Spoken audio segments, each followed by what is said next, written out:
Dude, it's wild. Like all the stuff, like most crimes are a misdemeanor right now. Like when I was a criminal in my 20s and teens, right? That's a all crazy the way to shit start that a I went to jail with for is a misdemeanor now. Like it's literally a book and release, but we can't have flavored zins.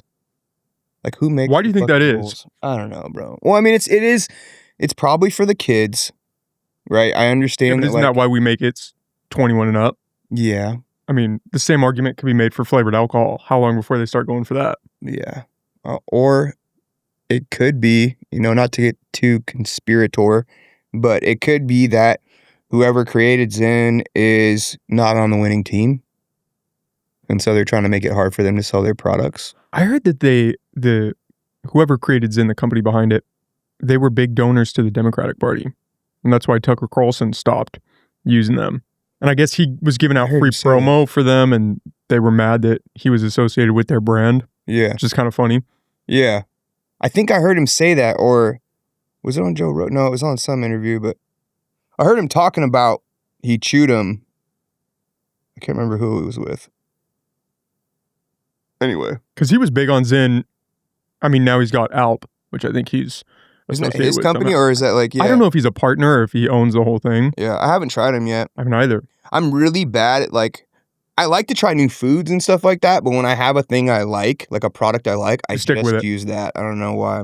That's just the way I'm fashioned. It's not a bad way to be. I've been drinking those Monsters since elementary got me hooked, school. Bro. Since I left here, I've been on all the sugar-free ones. I really don't drink these. Wait, are these sugar-free? Yeah. Oh, they are. It's the original flavor. But I've been going to the pink ones, the all green can, the red can, and then I started doing Red Bulls because my daughters like Red Bulls, and I just been on it, bro, on all the caffeine, all of it. It helps. Caffeine and nicotine. It helps. It's a potent combo. I think as much as I use it, though, I don't know if it's even helpful anymore. I can hear myself wheezing in here. My cardio has been shot all summer. Because I have hay fever or whatever it's called.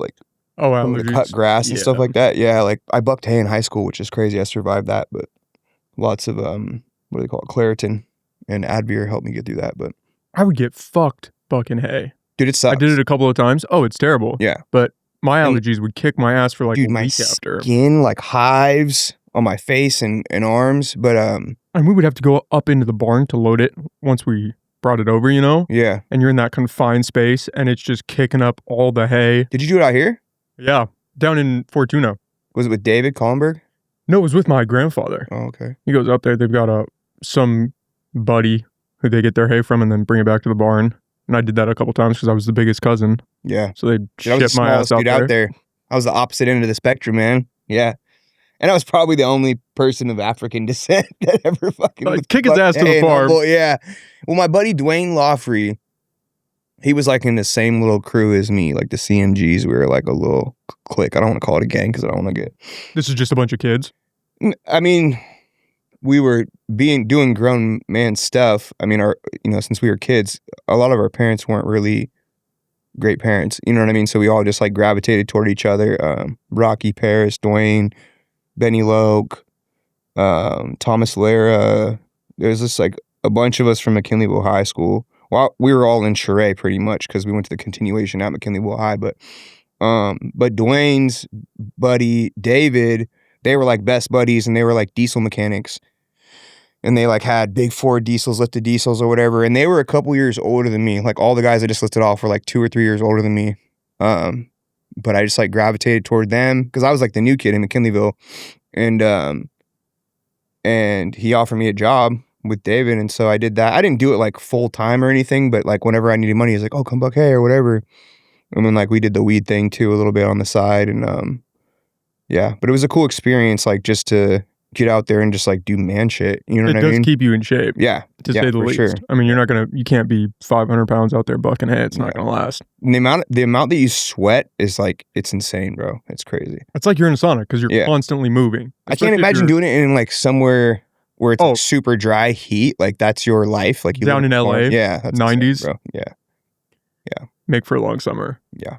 Yeah. I did it 2 or 3 times and then I tapped out. They bought me those hooks. Yeah. They bought me my own set, and that's when I knew I was done. It's no, I can't go back. I don't want I'm gonna get roped into that. This is gonna be my life. Don't give me accessories. Fucking A, dude. So what's new with you?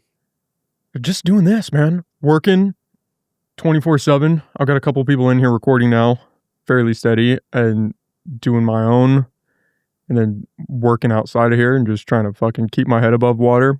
Have you gotten sponsors for this place yet? No, I gotta fucking dude. I wanted to talk to you about it because like I don't know what it would entail, but I'd like to sponsor you, like your podcast. I think it'd be dope to like be a sponsor, and like there's a bunch of local businesses. And I wasn't even aware of this till I started a business that love to like support other up and coming businesses, and they like do sponsorships. So we do sponsorships for our boxing team, mostly the younger guys, but sometimes they do it for like the older boxers or whatever. And now that's pretty much all we got that's competing. I don't think anybody under 18 is competing anymore. It's pretty much just all guys in their 20s and like 1 or 2 guys in their 30s.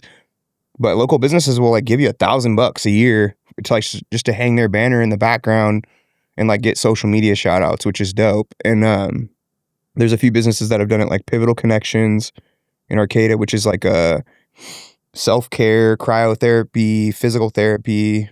They have those cryo tanks. Yeah, Sandy. I've been hearing about this place. Yeah, Sandy's a super cool lady. She does it. Platinum Studios, Shauna T on 5th Street. They're like a spa salon. They have the saltwater floats. She's the deprivation tank. Yeah. She's done a course like sick. every year. Like she's always right there. Kim Burgell actually did one year. She did like a $250, $350 sponsorship for one of our boxers, Nolan. Mike St. John's painting company. I think he does a painting or construction company did it. Emerald, Heart of the Emerald Dispensary. Roy Gomez did. Roy's been on the podcast. Yeah. I saw his interview with him and Jessica. There's a lot of people that have like come together and like helped out. And it's just cool, like just to connect and build that community. Yeah. And so like when I am going to go somewhere that has their product, I just go to them because they've supported us. You know what I mean? It's just a cool network or whatever. And a cool way to support local business. Yeah, for sure. Uplift the community. Yep. My problem, I just suck at self-promotion and that kind of marketing angle. Yeah. Of getting out and saying, hey guys, this is what's going on. I have people reach out all the time and say, oh, I didn't even know this was happening. Yeah. In town. Constantly. Well, dude, it's like you're like the one. You're like the Joe Rogan and Humboldt, bro. I said it before, like I didn't. Are there other podcasters out here? There are other podcasters, different formats. I think mine, I definitely bit Rogan's style just because I've been so influenced by it. But Miles Cochran, Humboldt last week, he does like a quick, I think they're like 15-minute episodes, somewhere around there. And he does like recap of the news, what's going on in Humboldt. He's pretty big. The people I have in here doing theirs, but I haven't found any that are quite like this, where it's just long format, no predetermined questions, and you're just riffing for 2 hours. Yeah, I mean, I've done like I did the Los Coast Outpost one, I think twice. Are they still doing that? I don't know. Stephanie McGarry was the interviewing person, and one other guy. I think the second time I did theirs, one time they came into the gym and did an interview. Second time was, I think it was during COVID, so it was over the phone or something, or Zoom. And then I did Gym Lords, but that's out of the area. Who else did I do? There was a couple more, I can't remember though. But I don't think anybody really local besides Los Coast Outpost. And they've got a sweet new studio. I mean, I haven't seen it, but I've heard rumors that it's pretty nice downtown. Nice. Yeah. I want to start bringing in, because we have bands come up here to perform, I want to start doing like live music in here somehow. Maybe just 2 or 3 people from a band. And they can come play their instruments. That'd be dope. Podcast while we do it. Oh, Hip Hop Humboldt. Yes. He has a dope David podcast. Haney. Yeah, He was on a long time ago. Yeah, I watch their stuff sometimes. Yeah, they've got some good stuff. He has a lot of musical talent, right? Like rappers. Pretty much everybody. Like he gets everybody in there. I didn't know how consistent he was till I saw his Instagram, but yeah, there are a few out there. But as far as like what you said, like long form, kind of Rogan style, I feel like you're the only one that's like really doing that, Yeah, we've got a decent, there are definitely people podcasting. It's just, again, it's getting the word out and letting people know, hey, I'm here, especially the studio right now because we're so tucked away, which is perfect for recording, not great for brand recognition. Yeah, there's no billboard out front saying, hey, there's a studio here. Have you gotten any backlash? Yeah, I got backlash from you one time. The episode you and I did. Because I said Trump 2024? No, I had a dude now. Bro, I regret that so much now because everything we'll get that's to going that. on. Yeah, We'll get we'll to touch that. that. We'll touch that. But that motherfucker, bro. No, I had a dude. I had a kid. I don't know. I think he's a local. Reach out to me. You know those messages that you get. I'm unfollowing because this. I got that from him, and he was like, "I can't believe you platformed this guy." I was like, "Dude, have you listened?" I didn't respond. I happened to see it a couple months after he sent it. I wonder what his name was. I don't know. It was some like. Was it on YouTube or Instagram? It was an Instagram DM. Oh, it was a DM. He didn't put in the comments? DM'd me to tell me that he was unfollowing me. He was, and all I could think was, man, have you seen my other podcasts? Like I've had crazy people. I've had meth dealers on. It's probably personal. Like, bro, I've been here for, well, off and on for 39 years. Like, and there was a good 20-year span in my life when I was ripping around the streets.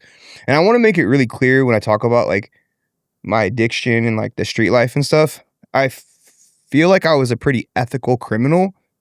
Like I didn't steal from friends, contrary to popular belief. I've been accused of it.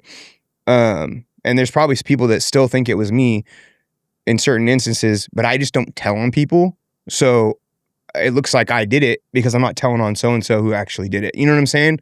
But pretty much everything I'm pretty sure that I did, I feel like was justified in my mind. They had it coming. And also I'm a big boundary setter. Like I will fucking check you. Like if you're doing some weird fuck shit, I will fucking go out of my way, like be petty, like in the streets, like not so much anymore, but like, and people don't like that. So a lot of people hold grudges. Like if somebody slept with my girl while I was in jail, I'm going to wait till you get fucking married, bro. And I'm going to go get your wife. Like that's who I was. Not anymore, but like that's who I was back then. Like I was super fucking petty in like a kind of like a logical way. Like, I don't know. And drugs make you like think you're the hand of God, which is bad. And I think that was a big part of it, is I like, thought that I was like fucking Batman of the streets or some shit. You know what I mean? But also everybody has a past.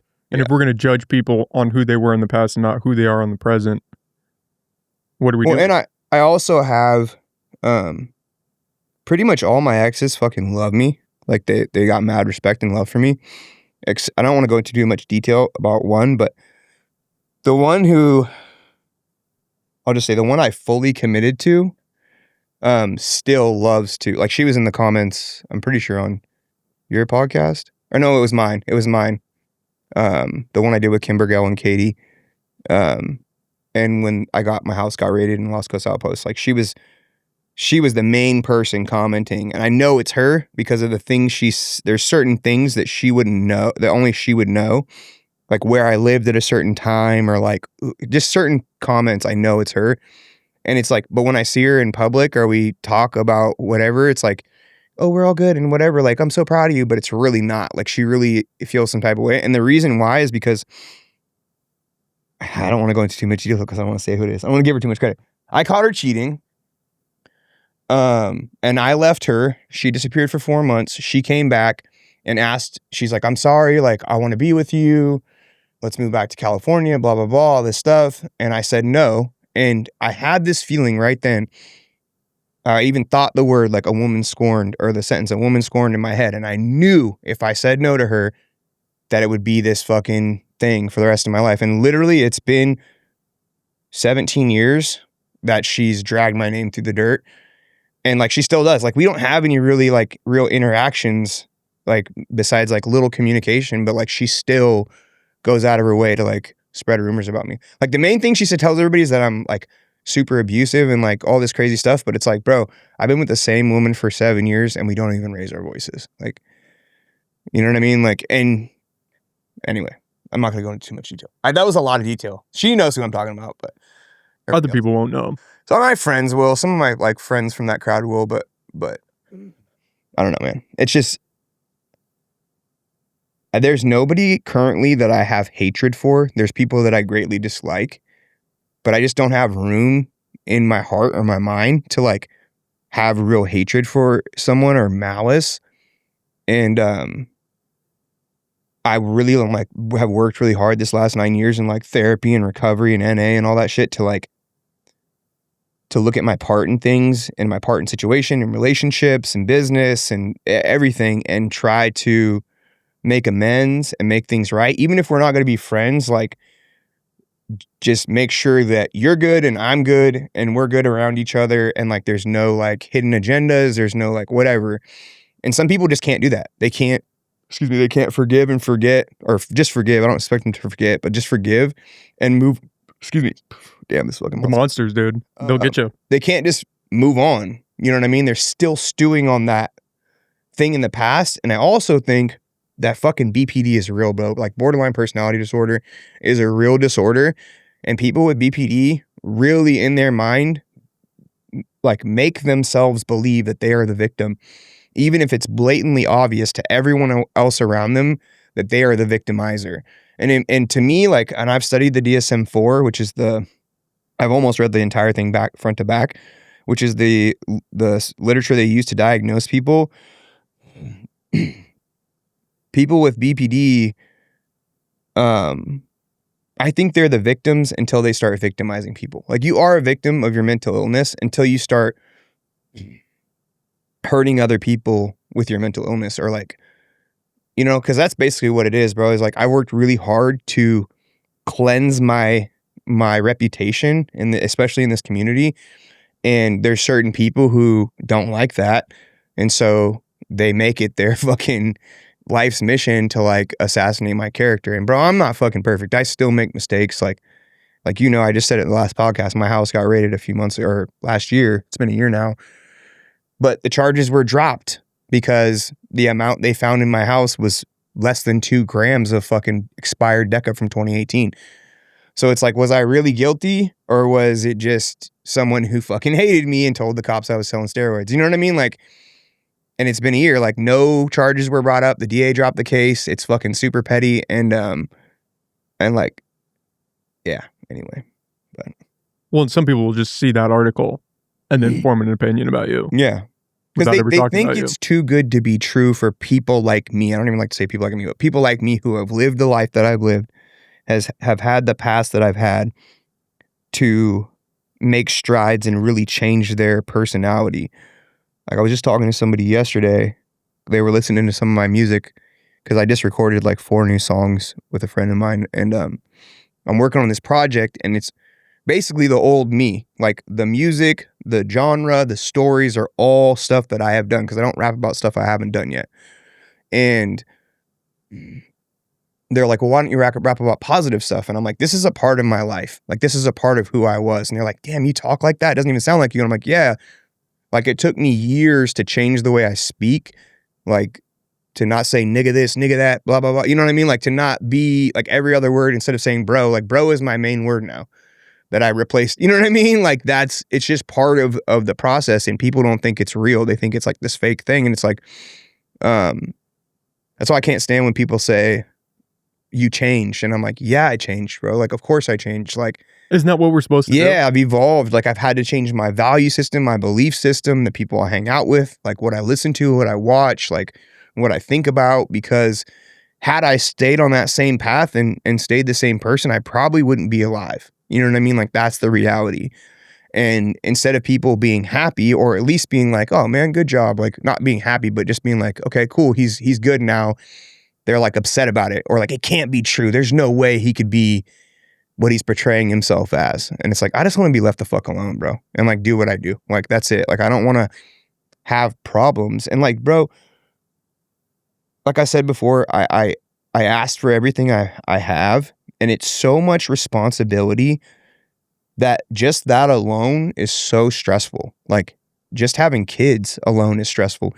Just having a business with over 600 members that rely on me making the business work is super stressful. And then on top of that, having CWS writing me checks to mentor kids, and I have no clue if I'm going to be able to help this kid, or RCAA or UIHS, like writing me checks and being like, this kid needs help. We've tried everything. Like, maybe give them boxing lessons and teach them self-defense so they can build confidence. And like, I don't know if I can, but that shit is a lot, bro. And it's like, having haters that are like making comments like that to you, or like, it's like, bro, you took the time out of your day to unfollow Nick because he had me on the podcast. Like, what the fuck are we doing, bro? You know what I mean? Like, am I really hurting anybody? Like, is my presence that bad? I don't know. It's crazy.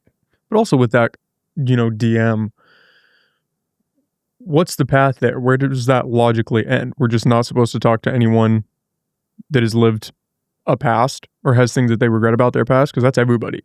Yeah. So we don't people are talk just- to anybody. Yeah. Some people are just better at hiding it. You know Oh what I yeah. mean?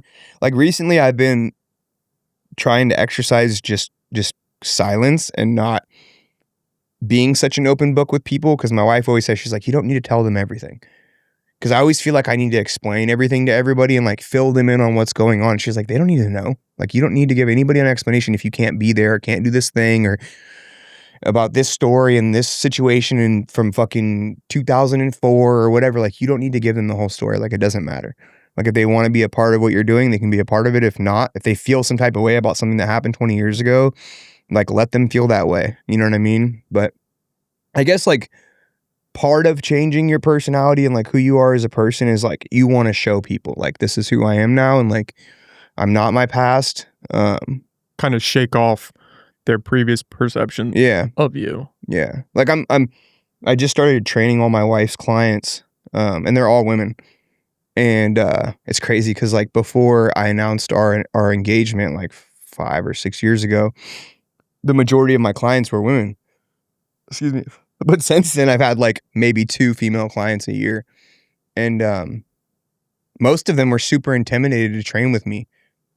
Just because like I'm the boss, I'm like the main dude at the gym, I'm a boxing coach, you know, I've been doing this for a long time, and there's a lot of what's it called, controversy around my name and my reputation and everything. And so like a lot of these ladies are like intimidated to train with me, and at least 3 of them have been like, oh, it's not like what I thought it was going to be. You're super cool and like relaxed and like, and I'm like, yeah, dude, I'm like not a bad, I might look scary, but I'm not. Like, I'm literally just covered in tattoos and have muscles. Like, there's nothing scary about me. Like, but it's just interesting, like, you know, people's eyes and ears can limit their experience with people because it can make you afraid. You know what I mean? And I don't know what this person's past involving you was, but Pull up maybe DM. they didn't have Who one. is? No, I don't even know. Don't you don't gotta say who it is, but who? I wonder who it is. It's funny that I got it because I don't. Man, I try not to dive into the comments or the messages. But it was a You don't even was a check DM. DMs? I will check the DMs when I'm reaching out to people. That's when I'll look at the DMs. If I've got somebody that I'm messaging to bring on the podcast through Instagram, then I would check the Instagram DMs. Yeah. But I saw it like a couple months after it happened. It didn't get as many views as I thought. Like my homie David, he just started a podcast, and I sent him the podcast, and he was like, "Oh, we only got that many views," and I was like, "Bro, don't be a hater." When you got to check, I've had people say that to me too, and it's also, if you just look at YouTube, not saying that this is a huge podcast or anything, but you've got YouTube, you've got the audio spread across multiple different platforms. It's also on Rumble, it's on BitChute, it's on X. You've got all. I didn't know places. It was on Rumble too. Yeah, it's everywhere. And yeah, it's got 320 views from 11 months ago, but on what, YouTube? Yeah, but you have 1,000. Wait, what is it? 1,011K? 1,100. 1,100 subscribers. But bro, YouTube is a fucking swamp of content. Like 300 views is like decent for YouTube, and in my opinion, I think like Instagram is easy to get like 3,000 views on your reels or whatever, but like YouTube is crazy. I'm amazed that anybody listens. Yeah, well, dude, it's a quality podcast. Like that's the thing is like when you the last time we came in here, I felt so comfortable. We went for like 3 hours, and I didn't even realize it was that long because you're really good at like just making people feel comfortable, like opening up and talking, and like the setting is nice. It feels professional. Like you said, it's tucked away. Yeah, I think once one of your videos goes viral, your whole channel is gonna blow up, dude. Because that's what happens, bro. Yeah, but also it varies. When I was first starting out, I had a big account on Instagram share one of my posts, and I was getting a couple 100,000 views. But I don't want to say toxic, but it was a controversial reel. And so you're only getting people who want that controversy. Yeah. And there was a moment where I almost got typecast into that field. And I was like, oh, I had to make a conscious decision. Okay, we need to pull back from this. It was something about the trans stuff, I think. I think I saw, I don't know, I don't want to be on my phone the whole time, but I went through a bunch of your videos and I saw some that had like a lot of views on it. But it is, dude, people like the negative stuff, bro. And it'd be easy to slip into that where you're only creating that type of content. And it evokes emotion in people, and most people nowadays unfortunately base a lot of their decisions and their viewing pleasures off emotions. Like either feel good or be angry. Like those two things are it. And like, you know, Myron, Fresh and Fit podcast, it's like I love how great, and Charlie Kirk, like people like that who are excellent debaters, and they have their points like factored into every single thing that could possibly be asked, and their belief system is so strong that there is no convincing them otherwise, because it's fact. It's literally fact. They're only basing their arguments off fact. There's like one thing I disagree with Charlie Kirk, maybe two, and that's his support of Israel, but that's a big one. And it's just because a big part of it is, and I don't know if you want to get into the Trump thing right now, but is because there's a book. I'll pull up this book. And it's an excellent book that everybody should read if you want to know about Epstein, but every single person that's connected to him as far as backing him. It's called One Nation Under Blackmail. It's this book right here. Who's it by? It's Whitney Webb. And it's all cited documents, declassified CIA documents. It goes all the way back to like the 1920s, all the way up until current. I want to say not like maybe like 2 years ago, but there's 2 volumes to it. I'm on volume 1. I'm almost done with volume 1, and it's mind blowing to know how deep Israel. It's like balls deep in this country. And that's why every president has said Israel is our greatest ally. It's literally the CIA. Like Israel is the CIA. Like that's what they are. And the programs that the CIA has are MK Ultra, literal witchcraft. Like they hired witches to summon demons, like literal to use for warfare. Like there's so much deep shit.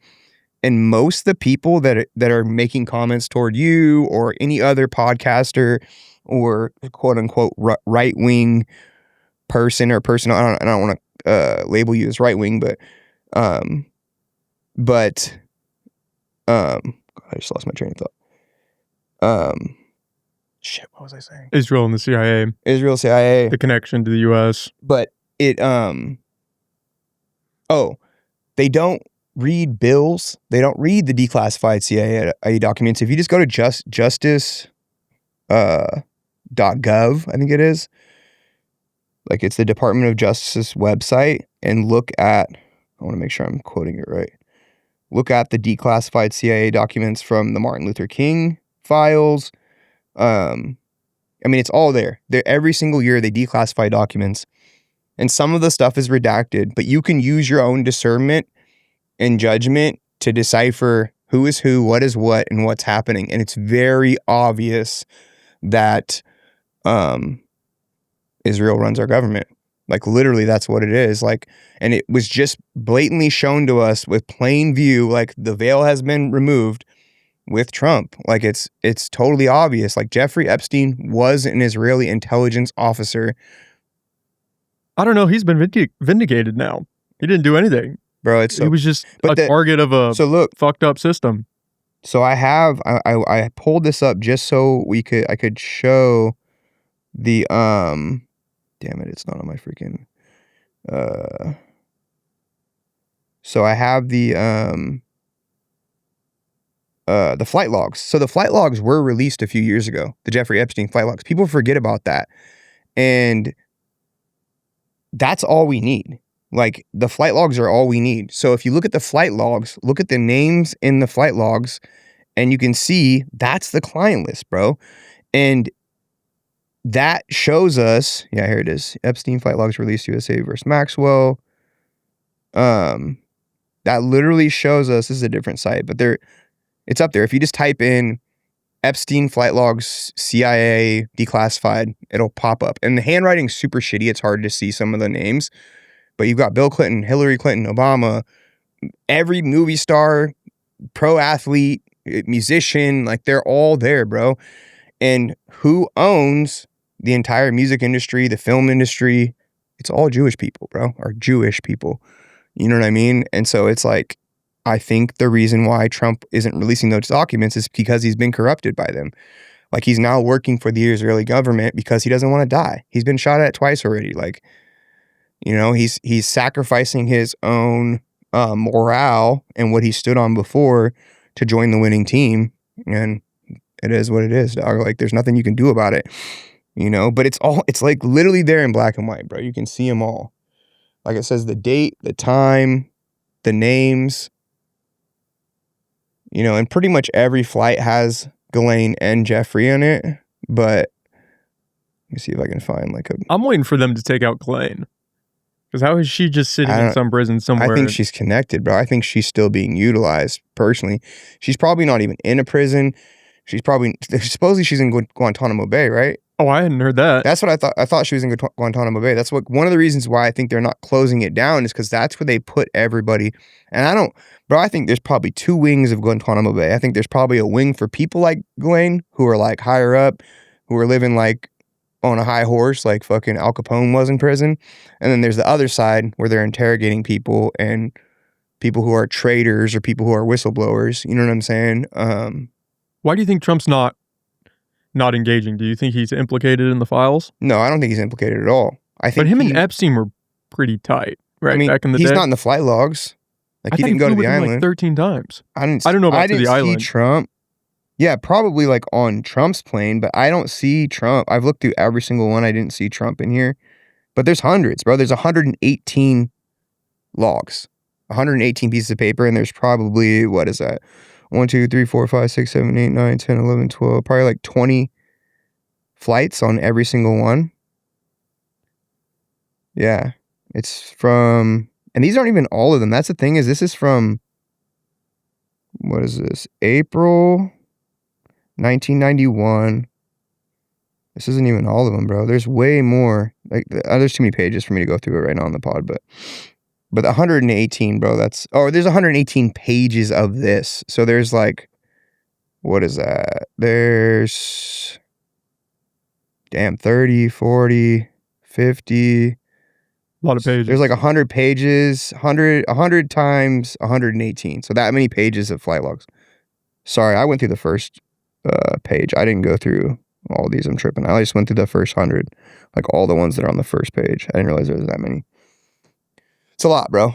It's a lot. You know what I mean? My wife gets on me about this because I spend a lot of time in these freaking rabbit holes, and it's probably not healthy for me. What does she say? Come back to reality. She says it doesn't matter because it doesn't affect us immediately, but because I have such a good idea of how geopolitics work and sociology, I understand that the main government that we live underneath does affect our local government. Because our local government doesn't try to push back. They try to work with the powers that be so they can get the most grants. At least here, like from what I've gathered from the local government here, Eureka specifically, is they do what the big government does so that they can get kickbacks. Like they just changed 2030 Park's name to a UROC name so they could get like $6 million or 3 point something million. I can't forget how much it was, but it's millions of dollars in funding to redo the whole park. Because it's a Native American name. So you can get grants if you name something Native American, or like there's all these different grants that the left has in place because Gavin Newsom is running this state in order to get funding or whatever. And so I think that in order for there to be a real change, and I've said this on my platform too, that we cannot fight about left and right, black and white, you know, immigrant, illegal, whatever, legal. We have to fight the government, bro. Like, that's what the Constitution was created for, was to protect us from a tyrannical government. And probably more than half of America doesn't even know what the Constitution says. And they don't, and when you bring it up, they're like, oh, that's white men made that. Like, and it's like, bro, it doesn't matter who made it. It was put in place to protect us from these people that are using us so much that now if you own a business in California that makes over $100,000 a year, you're paying over 54% taxes with capital gains. Like, we fought, the Europeans that came over here and settled fought the crown over 2% tax on tea, bro. Like, what are we doing? Like, And instead, we just go home and put on Netflix or watch the news and hope for the best. And it's like, that's not going to get us anywhere. Like, we literally have to gather all our guns and walk up to the freaking White House and say, get the fuck out. We're reestablishing a new government based on this Constitution. We're all sovereign citizens now. Every state is a country, and every state governs itself like they originally planned. And we're all Commonwealth states now, which is what we're supposed to be. You know what I mean? But the feds got involved, and the Fed, like Washington, D.C. is actually, same thing with like Disneyland, is actually under the crown. Like, people don't realize that. Right after 1976, it was 1978, I want to say, is when the crown established the federal government out of Washington, D.C., and that's why there's the state and fed government. So the state government is still under the Constitution, and you have Commonwealth states like Pennsylvania that are still governed under that law. And then you have states like California that are federal states. They're not a republic anymore. Even though it says Republic of California on the flag, we're not a republic. We're technically a democracy, but we're really a communist state. Like, at the end of the day, like, that's what's happening right now. So it's crazy, bro. You probably know a lot of this stuff, but... Well, the Israel thing is just fascinating because I can remember being a kid and it was just not spoken of this way. But you see Congress passing all of these laws about anti-Semitism and deporting students on visas because they're protesting Israel. Well, do you think, what does this do? How is this? So let me show you something. How are we in this place right now? I'm gonna Google this right now because I want everybody to see this. So, a Semite is a member of any of the peoples who speak or spoke a Semitic language, a family of languages including Arabic, Hebrew, Aramaic, Amharic, I never heard of that one, or Tigrinya. The term has also been used in an ethnic sense, often specifically referring to the people of Jewish origin. So, in Israel, the current state of Israel, which is actually Palestine, because if you look at maps from like the 1940 or before 1948 or 46, there was no Israel in Palestine. It was just Palestine. Israel was established then because they had nowhere to go. They'd been kicked out of 120 countries because they were actually from the Khazars. And Khazar is actually Eastern European. It's right next to Russia. So those people weren't actually Semitic people. They just adopted the Jewish faith, the Jewish religion, and created a state out of this religion that wasn't even originally theirs. And that's the big thing. Like, people are saying, oh, it's anti-Semitic, it's anti-Semitic, whatever. But they're not the Semitic people. And the craziest part about all of this, and this is like what should point everybody to the truth, is that you are not allowed to test anybody's blood in Israel. You are not allowed to do genetic testing. And that should say it all right there, because their genes will not come back as indigenous to that land. It'll come back indigenous to Mongolia and Russia and Poland and Ukraine. Like, they're a conglomerate of all these people from Eastern Europe. They're not Semitic people. And so, and just for saying that, I'll probably get called an anti-Semite or whatever, but I have Semitic blood flowing through my veins, so I can say whatever the fuck I want. You know what I mean? Like, you can't tell me shit, bro. Like, but, and this is what the red pill does to you, is it helps you look at things through a lens that's not rose-colored. Like, you see things for what they really are, and you start to understand that, like, every single thing that we've been told since the founding of this country was manufactured. Like, you know, if you research the Moors, like, Moorish people, the Moroccans, the North Africans were actually in America before the Europeans, before Columbus even found America. Like, there's a book, and I don't remember what the book's called, but I read it probably 9 years ago. And since then, I cannot find it anywhere on the internet, but there was an archaeological dig in Arizona in one of the canyons. I can't remember if it was the Grand Canyon or I can't remember, and they found hieroglyphs, Egyptian hieroglyphs in the canyons of Arizona. And now it's property of NASA, and you're not allowed to come within 100 yards of it. In the Grand Canyon. In the Grand Canyon. And and if you Billy Carson? Oh, the name sounds familiar. So Billy Carson's been on like Sean Ryan show, Joe Rogan, Alex Jones. So he has access to all the pyramids now because he is like a learned scholar. And he goes on with Graham Hancock. Yeah, an anthropologist. Yeah, he's probably one of the most educated people besides Graham Hancock in the histories of and the anthropologies of the oldest books, like the Emerald Tablets and Sumerian text and the Dead Sea Scrolls, out of everybody on the planet.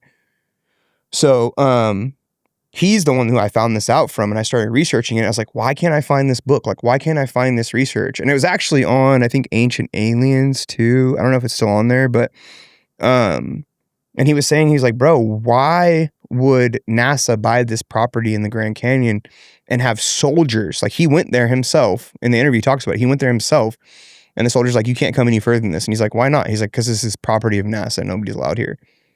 And he's like, well, what's in there? He's like, bro, I can't tell you. Like, there's, you know what I mean? Like, you got to get the fuck out of here. And it's like, bro, why would they block off a part of the Grand Canyon if they're studying space? You know what I mean? Like, that makes no sense whatsoever. Like, why would NASA buy or own part of the Grand Canyon? It's the same thing with Tula Tepe. Tula Tepe is the oldest archaeological dig in Turkey. It's actually older than, the Emerald Tablets, which are the oldest literature on the planet. And they just signed a treaty. I think it was the UN, that signed the treaty with this shell corporation that owns the property that this dig is on in Tula Tepe, that they're not allowed to dig for 150 years. And it's just a tourist attraction now. So you can go there and buy merchandise and look at all the pillars and the archaeological stuff. And there's like hieroglyphs, but they're not Egyptian. They're not Sumerian. But the crazy thing is that there's carvings on every single one of these big stone blocks that are all the different animals on the planet. Like animals that have no business being in Turkey. And I think the reason why they're not allowing people to dig there is because they don't want us to know that that's where fucking Noah's Ark landed. Because why else would there be every single animal etched in stone in this place? And supposedly, like, if you do your research about Noah's Ark, he landed in Turkey. Like, the boat landed in Turkey or whatever, because it's like one of the highest mountains or something. But it's just stuff like that like, who is this shell corporation that owns this archaeological dig, and why isn't it open to be discovered? And also the pyramids, like, why did they take a bunch of stuff out? Like, they took out a lot of the what's it called? They're not sarcophagus, but they claim they were sarcophaguses in these like tombs. But then through all the research, like Graham Hancock and Billy Carson, they figured out that this thing is actually either an energy weapon or an energy conducting machine. The pyramid was actually like getting energy from the ether, from the air, and supplying Egypt, or Kemet, which is the original name of Egypt. Anyway, I can go on and on about this stuff, bro. This is like my cup of tea. But it's hard deciphering the information nowadays because you have so much, and you have to figure out, okay, is this actually true, or is this some psycho person online that has way too much free time? Yeah. Well, I think that's intentional to some regard. I think there's a lot of misinformation that's put out there to keep people in that confused state. There's a lot of people that just post stuff for clickbait, but individuals like Billy Carson really excite me, because this is stuff like that I've always been interested in since I was a kid, like Egypt specifically, Kemet. Like, I've got freaking Kemetic tattoos all over my legs and back, but like, because their technology far exceeded any other civilization besides ours. You know what I mean? And even ours in some ways. Like, we still don't know how they cut those blocks and transported them that distance. We don't know, but we know. Like, there were beings that came to Earth, whether you call them fallen angels or demons or aliens or whatever you want to call them, that probably modified our genes. And so in the Emerald Tablets, which is like the oldest literature on the planet, which is like Thoth wrote them, it talks about all of the Anunnaki. So you've got like Enki and Lil, Marduk, Anu, all these gods, quote unquote gods, these beings that all look different. So they were probably from different planets, but they all lived on Nibiru. And Nibiru, every 36,000 years, I think it is, comes into our orbit. And supposedly every 36,000 years, that's when they come here and harvest gold, because their planet requires gold for their atmosphere to sustain. And Which is kind of funny when you hear that Bill Gates wants to use gold to spread it into the atmosphere to reflect sunlight. Yeah. Bro, I'm telling you, like, all this stuff, and including with Israel, all this stuff is connected, bro. And that's the conclusion that I've come to, is all of it's connected. And Israel is trying to remain in the favor of either Enki or Enlil. I can't remember which one it is, but because when you go into like Solomon, like King Solomon, like King Solomon's in the Quran. A lot of people don't know that, but he had a ring, a signet ring that was actually the Star of David. The Star of David is never described in the Bible. It's really never even talked about in the Bible. But he had a signet ring. And in the Quran, his ring was able to control jinn, which are demons. And that's why Solomon fell from grace with God. And because of a woman he was with, one of his hundreds of wives, and started tampering with demonology. But there's a book that describes everything about King Solomon. I forget what the book's called, but I actually have it in my, because I want to pinpoint all these little points. But he... it's called The Lesser Key of Solomon. Yeah. So the original signet in Solomon's ring looks like this. And it's like pentagrams and 6-pointed stars of David. Anyway, so the house of David, so Israel is under, I want to say it's Enlil, because from a biblical standpoint, I think it's Enlil is the devil and Enki is God. Like the Hebrew God, I want to say. I can't remember the difference of the two, but it's black magic. It's dark magic. Like that's what the Nazi scientists and the Nazis were after. They were after all this information. That's why they were digging all these different places and trying to collect all these religious artifacts, because they wanted to utilize them as weapons. That's what the anti-Nazi people believe. But the people that like aren't, I don't want to say pro-Nazi, but the people who believe that Hitler wasn't a bad guy think he was trying to keep it from Israel. That's what some people have told me. And the more I research, the more I'm starting to think maybe he's right. Because why is Tula Tepe off limits? Like, why did they take everything out of the pyramid that made it to where it could become a source of free energy? Why did they destroy all the bell towers in all the churches? Like, why? You know what I mean? There's like so many things that don't make any sense. And like, bro, there's if you look at old buildings like in Chicago or New York, and these buildings that were standing for hundreds of years, why don't we build like that anymore? Like, why do we build these shitty little wood box houses that fall apart in a few years and need a new roof?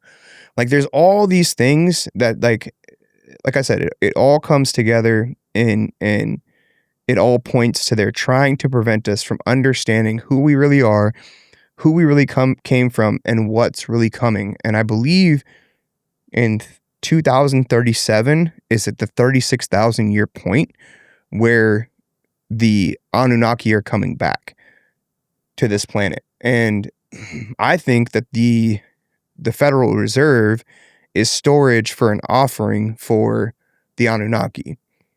I don't think we're ever going to see that gold, because the Oh, are you talking about the Fort Knox gold? Yeah, I don't think, like, because it was supposed to have been audited like several years, and they're not letting us audit it. Well, remember when Trump and Elon said we're going to go to Fort Knox and make sure that it hasn't happened. No, it's not going to happen. And that was a while ago. I think that's another reason why Elon and Trump had a falling out. Well, Elon said that Trump is in the Epstein files. And that's why we're never going to get the list. Well, and that could be it. Like, that could be it. Or he's just saying that because, you know, because I read another article stating that Trump was supposed to give Elon like contracts with some,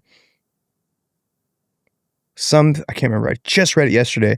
Something that was going to give him access to information that would give him the leg up on AI technology or whatever. And then he fell through on that promise to Elon. And so that's why they had the falling out. But excuse me, I really think that they're treading lightly now because they have gotten to the point where they're no longer hitting this glass ceiling of these inner circles, and they're in the inner circles now, and those people told them to sit the fuck down and shut up. They're like, look, if you guys want to survive the next 20 years, you can't do what you've been doing. Like, sure, keep on using X as a free speech platform. Trump, you could still make your fucking bogus tweets and, you know, call people fat and say tranny and whatever the fuck, but you can't talk about Epstein. You can't talk about Israel. You know what I mean? Like, I think that's what's happened, and they're kind of like put in their place now, and we're not going to see the same Trump and Elon that we did before. Well, did you see that interview where Trump snapped at the reporter who asked about Epstein the other day? Yeah. It's like, who's still asking about Epstein? That was We're in the greatest economy in the world right now, and you're hung up on this guy. Can't we just Is that move on? gaslighting? That's not gas. It's kind of gaslighting. It's gaslighting. Yeah, it's like 'Cause gaslighting, bro. He prior, when he was running his campaign, said that he was going to release the Epstein files, the JFK files. Yeah. And the And here we JFK, are. bro, that's the thing. If they released just the JFK files, you would realize that Israel is the CIA and they killed JFK. Because have you read the things that JFK said about Israel? I know that he wanted AIPAC to register as, what is it? As a foreign lobby? Yeah, foreign lobby or whatever, so that they're basically able to be governed and investigated, and it's a transparent agency to where America can know what they're doing and who they're employing and who they're associating with, which it's like, if you are an ally, why wouldn't you? Like, why wouldn't you do that? You know what I'm saying? And it's like... Well, if you were an ally, I think a lot of things would be playing out differently than they are currently. Well, and it's like, it shows you right there when Trump says you have 12 hours to disband and, you know, stop the war with Iran, which that shouldn't have happened in the first place. And I can go into why that happened too, but I don't know if that's a big subject. But, and then they bomb Iran right away. They're like, boom, boom, boom, boom. You know what I mean? Like, and we're not even sure that they actually destroyed anything of significance. No, they probably didn't. It was just a show of force or whatever. And we know, dude, Iran has no nuclear weapons. I think. Well, they don't even have missiles that can reach us. Yeah, Israel has like 300 or something like that. 900. We're not allowed to talk about like that. Yeah, it's crazy, bro. Like, they're not a part of whatever nuclear treaty where you're allowed to go in and inspect. Which it's like, bro, they're one of the smallest countries in the world, and they have so much power. They're gonna get bigger once they get Gaza. Yeah, bro. And the West Bank. And a little bit of Syria. And so have you seen the layout of why they want Gaza? So if you look at they want it just because land expansion? So if you look at the map, God, now I want to, dude, I can't stop looking at my phone. So we're gonna have too much dead air here. I'm gonna pull it up. So yeah, if you look at Gaza on the map, there is there's like, okay, see the 2 points where the water comes in, the 2 forks. So right now you have to go all the way around Africa in order to get products around, or you have to go across the land. But the reason why they want Gaza is because they're going to nuke it and blow up from Gaza all the way down through here till it hits the water, so that they can just bring ships straight through. They're going to nuke Gaza and the southern part of Israel. Yeah. So that they can get, or I don't know if they'll use nukes, but they'll probably demo like it. Panama Canal type. To make a canal so that they can ship straight through instead of having to go across land, because it'll be way faster to just drive a ship through from India for transport. Look at that. I see what you're saying. So they're going to go down to South Sinai. The Gulf of something down there. Where are you getting that information from? Because I've not heard anybody say that. It was some rabbit hole I went down, and that's what they were saying. They were like, bro, because what is this? Rabbit holes are dangerous, man. You get a little... What is this? Where? Ismailia, Port Said, Cairo. So this is none of their... No, region. Israel's... They have no control over this. So, and this North Africa right here, they're probably not even... They don't even care enough to do it. But they care. Like, Israel is proactive in everything that they do. And so, I mean, I don't know. I've heard that one. Yeah. Because, look, you'd have to go all the way around Africa or travel across land and pay all those people. But they've also just without that, they've been wanting to build greater Israel. I mean, that's been talked about for decades. Yeah. And I mean, if they really are our greatest ally, give them fucking New York.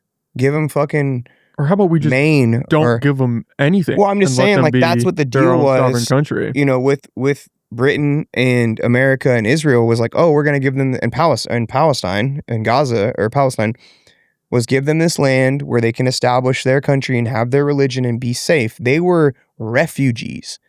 Like, the Gazan people welcomed them in. The Palestinian people welcomed them into their country and gave them a home. And look at what's happened. You know what I mean? It's just crazy to me that, and like I said, bro, 120 countries they've been kicked out of. And bro, I have Jewish friends. Like, I have Jewish clients, and some of them are open to talking about this kind of stuff.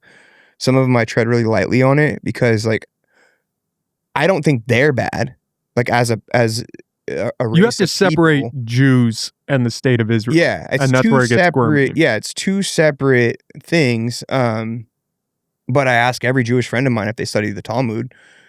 I want to read the Talmud. Have you, hey, dude? I'm not even all the way through it, bro. It is so weird and eerie and nasty. Like, they talk. I mean, literally, like, sex with 3-year-old girls.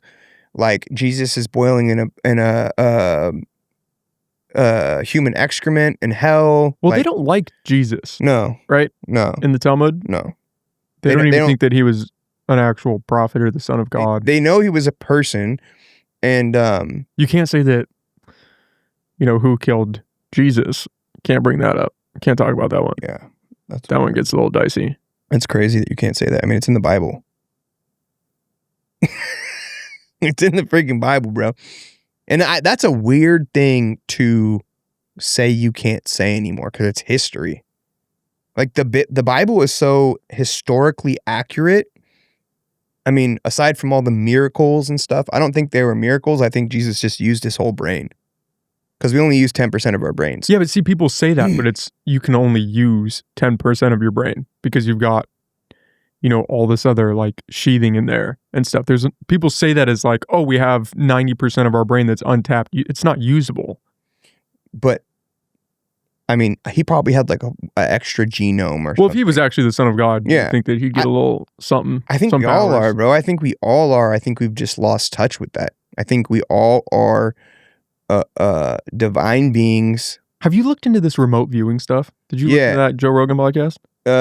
So if you look at the declassified CIA documents on remote viewing, they hired people to do it. They found was it a bomb or a plane in Africa somewhere, and they used remote viewers because they weren't able to find it, and it was accurate to like 100 meters. Yeah, the location. Oh, it's real. Whatever they were searching for. There's a book called The Science of Higher Sense Perception that I read in like 2009. I still have a copy of it at home. And it gives you like step-by-step instructions on how to use remote viewing and like they call them psi programming pointers. Each chapter has like a chant basically that you repeat, and it programs your brain to be able to like tap into these like manifestation powers and whatnot. And since I read that book, dude, my life has changed extremely. Have you tried to remote view?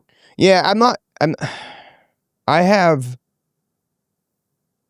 what's it called? Like I don't want to say reverse, but like, so my dreams come true. Like, I'll have a dream that's like a repetitive dream over and over and over again, and then it'll happen in real time in my life, and it'll be deja vu. And I'll be like, oh shit, this is that dream I've been having. And so I think with that book, and like practicing it, you know, and exercising it and decalcifying your pineal gland, that you can use it in real time and access future moments, because everything is happening already. Like, it's already happening. I really believe that it's already happening. There's different I don't even know how to call it dimension, but different time frames or timelines. And all you have to do is make certain choices or have certain habits for certain things to happen. And I think that's part of what dreams are. I think dreams are preparing us for what could happen if we continue on a certain path, or if we don't do this. You know what I mean? Like, I think, at least for me, that's been my experience with dreams. Like, bro, it's so real. The deja vu thing is so real. Just recently I had it at the gym.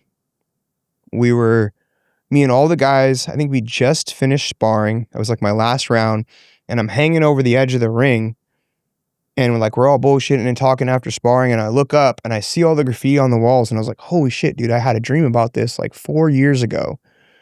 Like in this big warehouse, and in my dream it was a lot bigger. Like the warehouse, the boxing gym warehouse was a lot bigger, and I couldn't I couldn't pinpoint like what the walls said, like because there's graffiti on the walls, but I just remember it being super colorful, and I was in a boxing ring and I was talking to like people that I felt comfortable with in the dream, and it like happened just the other day, bro, and I was like, holy shit, like this is really real, bro. Like my brain is preparing me for the future. Like my dreams are preparing me for the future, or like giving me glimpses of it. And I've had some crazy dreams, like some really bad dreams too.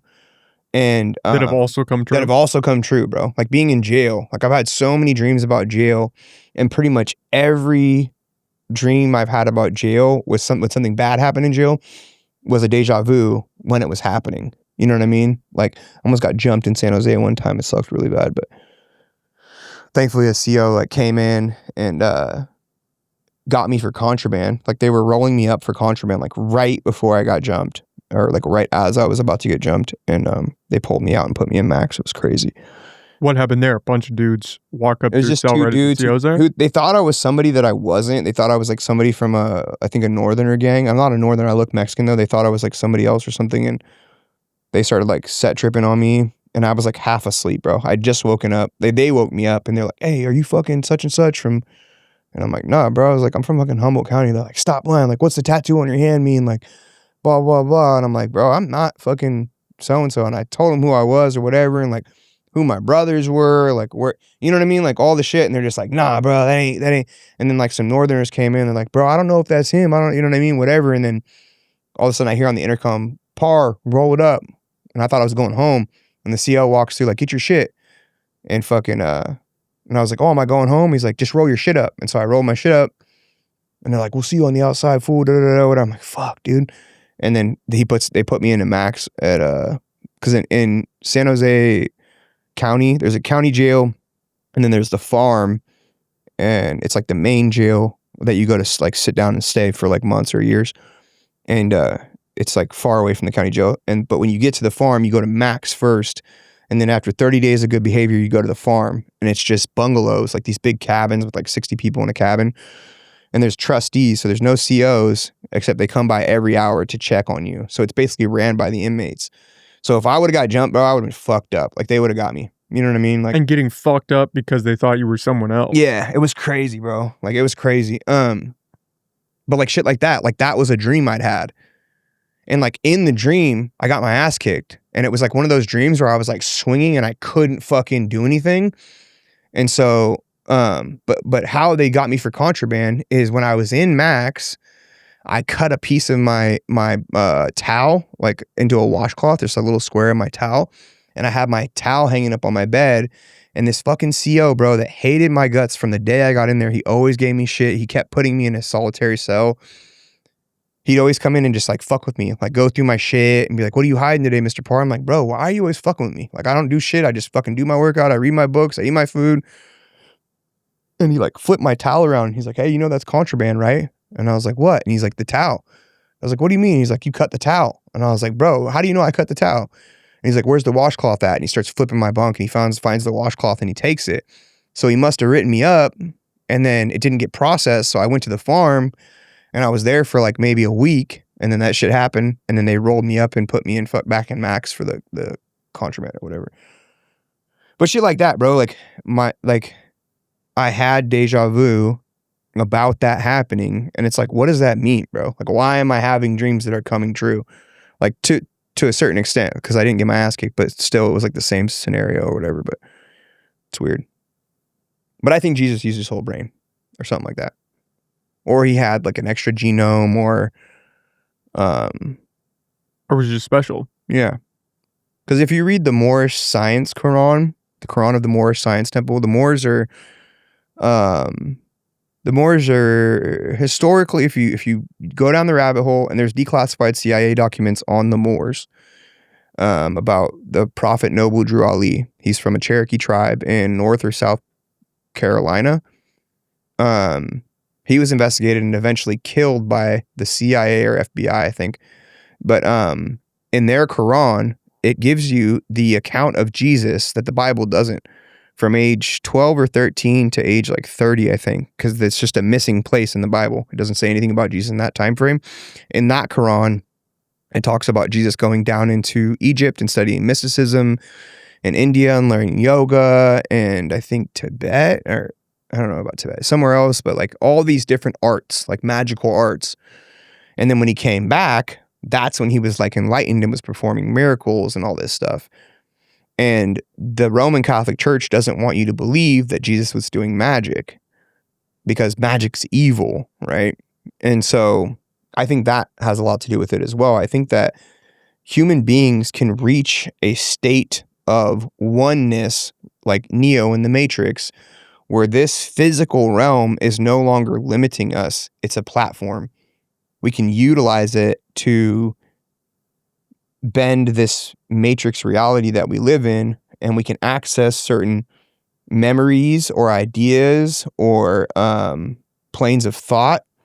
There's a movie called Waking Life, and it's one of those movies where it's like live action, but there's like it's like animated over the live action people, like a Scanner Darkly, the Keanu Reeves movie. And there's a scene in it where Ethan Hawke is laying in bed with his wife or girlfriend or whatever, and they're having like an intellectual discussion, and he's like, yeah, there was a study done or his wife was saying, I don't remember who was saying it. One of them was saying like there was a study done in like Europe where they had a control group and then another group of people, and they would give them crossword puzzles from the newspaper every day. And then they took away the crossword puzzles from the other group and just gave it to the control group. And then the next day they gave them, the group that didn't get the crossword puzzles, the same crossword puzzle that they didn't get, and their scores went up 20%. Which means, in the study, it means that once the ideas or the answers are out there, once people have already answered them, that we can pick up on them through this stream of consciousness, through brainwaves. And there's like massive amounts of studies done on stuff like this, especially with the CIA and like intelligence groups, because they want to have the information before the enemy. You know what I mean? And in all honesty, I'm starting to think the more I go down these rabbit holes, the more I think that we're the enemy. We being common people, just normal people. I think that they are afraid of us because we outnumber them. Oh, you're talking about the elite. Yeah, I think the elite, the people in control, I think that the reason why they misguide us and miseducate us and separate us through division and race and politics and religion and classism is because they know if we all stand together that they'll be exposed and they won't last a day. You know what I mean? And I think we're the enemy of them. I think they're afraid of us. And I think that we are a lot more spiritual and a lot more connected than we even know. I think a lot of us are, and especially the people that are waking up. I saw, you probably saw this reel. There's like, I think there are twin sisters, and one could see things in like her mind's eye. She could use her imagination. She's like, okay, think of a pink horse. Can you see the pink horse in your mind? And she's like, no, I can't see it. She's like, what? You can't imagine a pink horse? She's like, no. She's like, can you imagine a tree blossoming? She's like, no. And so like the theory is that there's NPCs that can't use their imagination, that can't like, think of a dandelion in their head or like a saber-toothed tiger or whatever in their head. And those are just like NPCs. But the people that are like awoken, the people that like are aware and use discernment and logic and have empathy and like go against the grain and like start a podcast or like throw a turbo on their car and go 190 miles an hour, like those kind of people who like live life and like take risks, we're the people that they're afraid of. You know what I mean? What do you make of the simulation theory? I mean, because this sounds somewhat adjacent to that. I don't know if it's a simulation in like a video game. I don't think it's like a video game, but I do think that we are spiritual. Like we're energy. We come from an energy source, and we were put in this physical existence as a way for the source to experience like something different. Because think about it, if you were God, if there's only one God, which I don't think there is, I think there's multiple, because even in the Bible, in the original Aramaic text, God is referred to as Elohim, which means many. It doesn't mean one, it's not singular, it's plural. If you knew everything and could see everything and do everything, you would get bored. So I think God created this and put gods, I think gods, or the Anunnaki, because the Anunnaki, the Emerald Tablets go right along with this theory, put a piece of itself in each one of us. And because I think we were a different species before they came. And that's why we look different. That's why there's different races, is because each race of people was created in the image of that Anunnaki. So Enlil, Enki, Anu, Marduk, all the different Anunnaki created their own race of people that was created in their image with their own language. And so that they could have an experience beyond what their experience was, or to ensure that their genealogy lived on because their planet was dying. But if their planet's dying, why would they come back? To here or to their planet? To here. If their planet's dying, why not just... So, I mean, if you're using this species to harvest gold, right? So, well, I don't know if they're using this to harvest gold. I think that was the original plan, because in the Emerald Tablets, it talks about that. Enki and Enlil were fighting. I think it was Enki. Enki is Satan or the devil. He gave us consciousness, like the knowledge of good and evil. He put that in our genome. And Enlil was mad at him. I'm pretty sure I'm saying it right. It's one or the other, or flip it. I don't know. But he was like, what are you doing? You gave them consciousness. Like, they're going to be miserable. Like, they're going to have a miserable existence just like us. Like, they're going to know good and evil. They're going to have all this knowledge and not know what to do with it. They're going to kill each other. They're going to, like, you know what I mean? And I think originally we probably were supposed to be just slaves mining gold for them. But then I think they fell in love with us. I think they started to like us, or at least certain people. And that's where I think like the whole chosen people comes in to play, is there are favorites of the Anunnaki or the gods or whatever. Because there's always been, in all of history, there's always been a chosen people in every religion, or a chosen person or a favorite of the gods. But do you think that's humans projecting that element outward, that we want to believe that we're chosen? Well, we do have a worship gene. Billy Carson talks about that. Like, geneticists have figured out that in our genome, we have a gene that makes us crave having a higher power. And, I mean, yeah, it could, I mean, yeah. I mean, that could be, yeah, I don't know.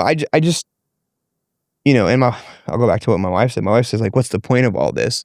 And I think for me, it's like, I really want to understand or be close to my creator. Like, that's something I really gravitate toward. Like, I was raised in a Baptist church, hated it. Hated Christianity because I didn't understand it. Hated church. I didn't like it. I liked the music. I liked the praise and like the gospel kind of music and stuff. I loved that. I was in choir for like 3 years as a kid. Like, I think it was like 5th through 7th grade or something. But I didn't understand the literature until I was 18. I went to jail, and I had a cellie named William Parr who asked me to pray for discernment of the scriptures, and God gave me that. And when I woke up the next morning after I prayed for that, everything I read, whether it was an article or a scientific document or a Bible or a Quran, I was able to like discern the scriptures and understand it, apply it to my life in a way that I never was before. And that made me crave more. Like, it makes me like go after it more and like really want to like delve deep and understand like who God or gods are and like what their purpose is for us as a human race. And like, I just think it's important for us to know our creator and to know ourselves, because if we know our creator and we're created in our creator's image, then we can better follow the path of whatever it was that our creator intended us to do, or intended for us to do. And I just think that's like humans' purpose on life. Well, it's fascinating watching this current time play out, because as the world seemingly gets more chaotic, there's this resurgence of people looking towards God again. Yeah.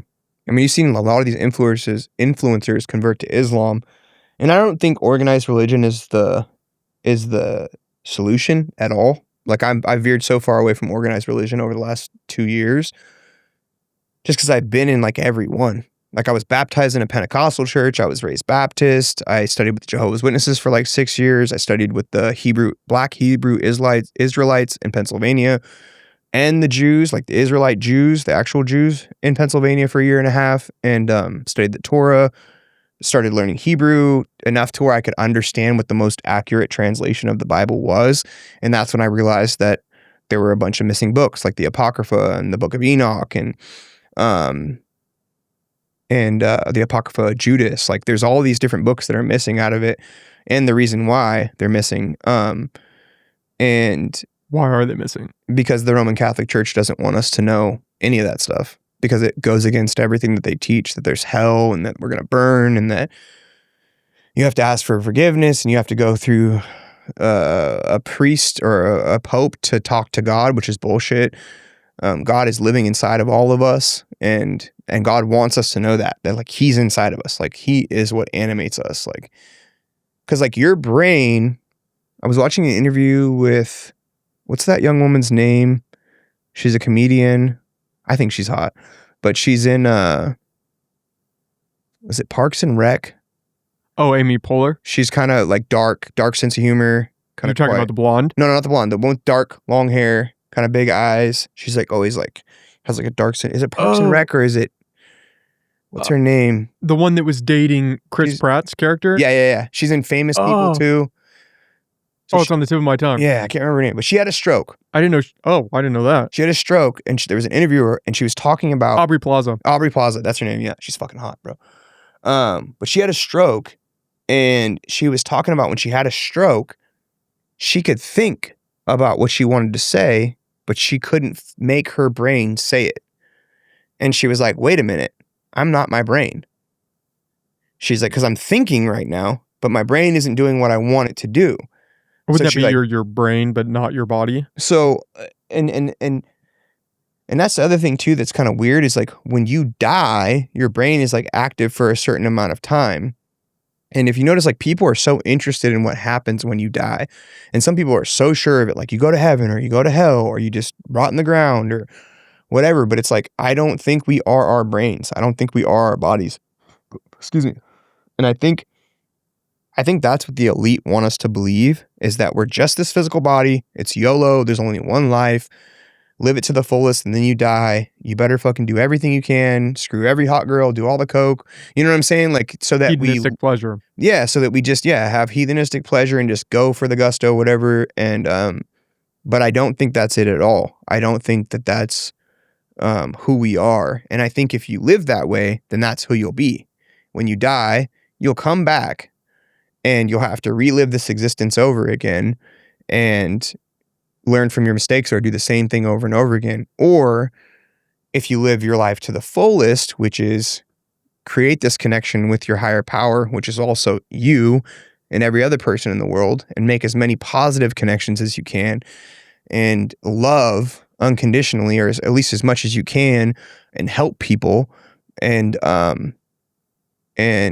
meditate and live a spiritually full, fruitful life, then you will achieve a higher existence when you die, if you know what I mean. Because I don't think dying is really a thing. I don't think because energy doesn't go anywhere.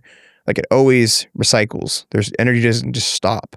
It has to go somewhere. So I think that, that's what we're supposed to do. And so that's kind of been like my mission since I was like 18 years old, is just like figuring out how I can best serve my creator, whatever that is. So, and I'm still trying to figure out who my creator is. Like that's the thing, is I think the elite, and this is like, makes me sound like a fucking crazy person when I say it out loud, but I think the elite is trying to prevent us from figuring that out. And I think a lot of us, we're a lot closer than we are aware of. You know what I mean? Well, that's a rabbit hole you can slip in where people go to the pineal gland and the calcification of it and why they're putting fluoride in the drinking water and all this stuff. When you're going down these rabbit holes, Mhm. do you ever feel like your grasp on reality gets a little swirly? No, I reel it in, bro.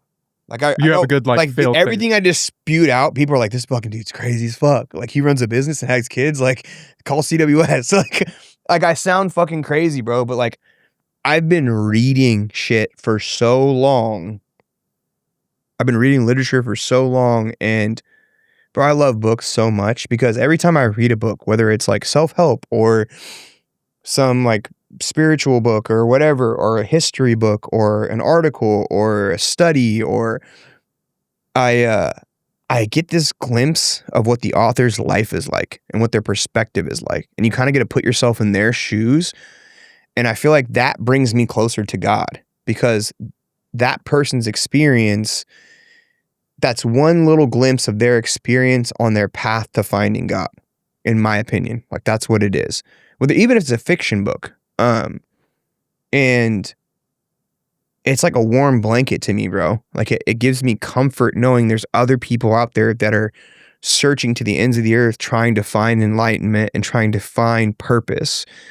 And it truly inspires me, and it lets me know that I'm okay and I'm not fucking crazy. You know what I mean? When I was a kid, I went to Blue Ox Millwork School for a couple years in Eureka, and on our lunch break, we used to go to the Adorney Center. There's like an amphitheater there, like this big cement thing where they have like plays and shit. And there was this fucking crazy dude, right, that was like talking to himself and like saying all this crazy shit. And like all my homies are like smoking weed and skateboarding, like we were all skaters and shit. And I was listening to him. I was just sitting there listening to him. I was like, bro, I'm gonna talk to that dude. And they're like, what the fuck are you talking about, bro? And I'm like, I'm gonna go talk to him. They're like, why are you gonna talk to him? I was like, bro, he's making sense. And like I went over and just sat there. And like he's just babbling, then he just like stops and looks at me. And all of a sudden, everything he said was like completely coherent. And they're sitting over there watching. And he just starts talking about like what's really happening in the universe and the world, and is like making perfect sense to everyone that was there. And he was like, so what do you think about that? And I was like, bro, I don't think you're crazy at all. He's like, yeah, man. And I was like, you choose to live out here? He's like, yep. He's like, I don't want to be a part of this system, man. He's like, this system is meant to keep us conformed and down and, you know, whatever, blah, blah, blah. He just went on and like shook my hand and walked off, and that was it. And I felt like, bro, after that conversation, I felt like the veil had been lifted from my eyes about people who live on the street or people who are crazy or whatever. Like he was living the way he wanted to live because he didn't want to live in society. Because in the state he was surviving in, he felt closer to God. You know what I mean? I had a buddy named Ed who was a biochemist. I think he was a biochemist for like San Jose State or something like that. And he lived in a bush underneath a bridge in San Jose. And when I got out of jail in San Jose, this is probably 10, 12 years ago, I was living off and on the streets. I was like staying at this girl's house and like at a trap house. But I'd hang out under the bridge and sell drugs. And he was there, and he was like my plug at the time. Dude was fucking brilliant. Like one of the smartest people I've ever met in my life. And he told me the same thing. He was like, I don't want to live in society anymore. He's like, I had a wife, kids, car, you know, I had PhDs in like biochemistry and like all this stuff. And he would like talk about the universe and God and like all these different things. And he's like, bro, everything that I learned in school about the sciences and evolution, he's like, all that shit's bullshit. Like all of it is just red tape and like a veil to put over our eyes to distract us from the fact that there is God. Like there is something out there. And he's like, all it does is just dumb us down and makes us conform to their system. And like, that's how he lived. He lived in a freaking tent under the bridge, bro. And I still wonder if he's alive because he was a cool dude. But yeah, man, I don't know. It doesn't, I don't get like crazy on it. Like I don't get like paranoid and like, because I also know that there's not a lot I can physically do in my current state. So that kind of brings you back in. Yeah. And like financially, like I know that money rules the world. Like I understand that. Like most men acquire money so that they can get women. Like I'm acquiring money for security for my family. Like, I want to be able to protect my family and the people I care about, which is like my extended family and my friends, like people at the gym and stuff, and like be able to help them if they need it. If shit does hit the fan, like I want to have like a fucking couple bunkers and like land off grid and be able to live, like sustain ourselves like for years at a time without like electricity and all that kind of stuff. Eventually, that's what I want. Because I know everybody's not going to wake up to what's happening, and I know shit's going to hit the fan, and I know there's going to be a civil war eventually, or we're going to go into a dystopian future where we're living in like a Gattaca state. Have you seen Gattaca? No. Ethan Hawke and Uma Thurman. It's like a 1990s movie or early 2000s movie where every baby is genetically picked. Like they pick the perfect baby from each male and female and create that baby in like a lab. So like a Brave New World. Yeah, and you live in like a 15-minute city where your gym, your grocery store, and your work is all in the same building. Like your house is like completely sterile. Like in order to get into the building, you have to like hit a little thing that pricks your finger to make sure you're who you say you are. Like test your DNA, and you go in and do your little job. And it's a great film. But there's a million films like that. And you know, the one reason why I like Elon is because I can't remember what interview it was, but it was back before he sided with Trump and got into politics. He was saying that all the technology that exists in movies and shows already exists in real time. They just don't want us to have it because we're not responsible enough to have it. We're not ready for it. And when he said that, I was like, damn, bro, like Iron Man suits exist, fucking cloning exists, like gene splicing and all that kind of stuff already exists. And we just don't have, so they have it. So the elite has it. They have access to it. So what are they doing? Like we're like fucking hamsters, bro, in a hamster wheel. Like that's what we are to them. And so knowing that, like believing that, I guess not knowing it, but believing it, I feel like I know it. But I just want to be best prepared for whatever's coming. You know what I mean? You think it's going to be a civil war? I hope it is. That's what you want? Yeah. A civil war? Yes. That's tough. I know some shit, dog. I've read the Zombies Guide or Apocalypse Guide to the Zombie Apocalypse. I've read like so many fucking books on like survival and like how to live off grid. And I probably have enough food, like non-perishable food and like camping supplies for like 3 or 4 months in my shed. And my wife's dad, when he passed away, gave her and her siblings this land out in Petrolia. So if shit ever does hit the fan, we'll probably go out there.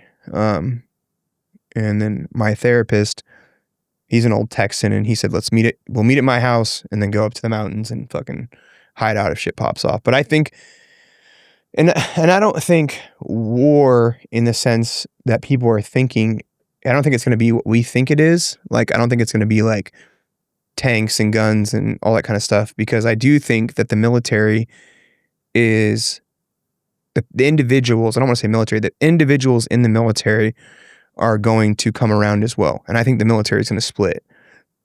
I think that most of the people who have been in it for a long time and understand what's really happening are going to side with the common folk, and they're going to protect us to the best of their ability. And then I think the people that are the dark side of the military are going to go against the common people and try to hurt us and put us in camps. Because there are hundreds of what's it called? Not isolation camps, but detainment camps? Detainment camps in America and other countries. And why do they have all those? Like, what are they for? If not for us when shit pops off. You know what I mean? And so I'm hoping that, and I think that there are people in government who are actually good people who know what's happening, but they're too afraid to blow the whistle because they know the powers that be will kill their family or fucking, slide them a cocktail that has a little extra something in it or whatever. But I don't mean civil war like left versus right or anything like that. Like I don't think the previous Civil War. Yeah, I think it's going to be more middle class, low class America against the elite. I think that's what's going to happen. And the elite is 1% of the people on the planet. And I think the military, I'm sure they're going to have people that they're paying to protect them, like ex-SEALs and mercenaries and whatnot, but those guys can only stand for so long. Like, and they're probably fed up with the fucking stuck-up, pompous pricks that they're working for. You know what I mean? So, I don't know. I could be wrong.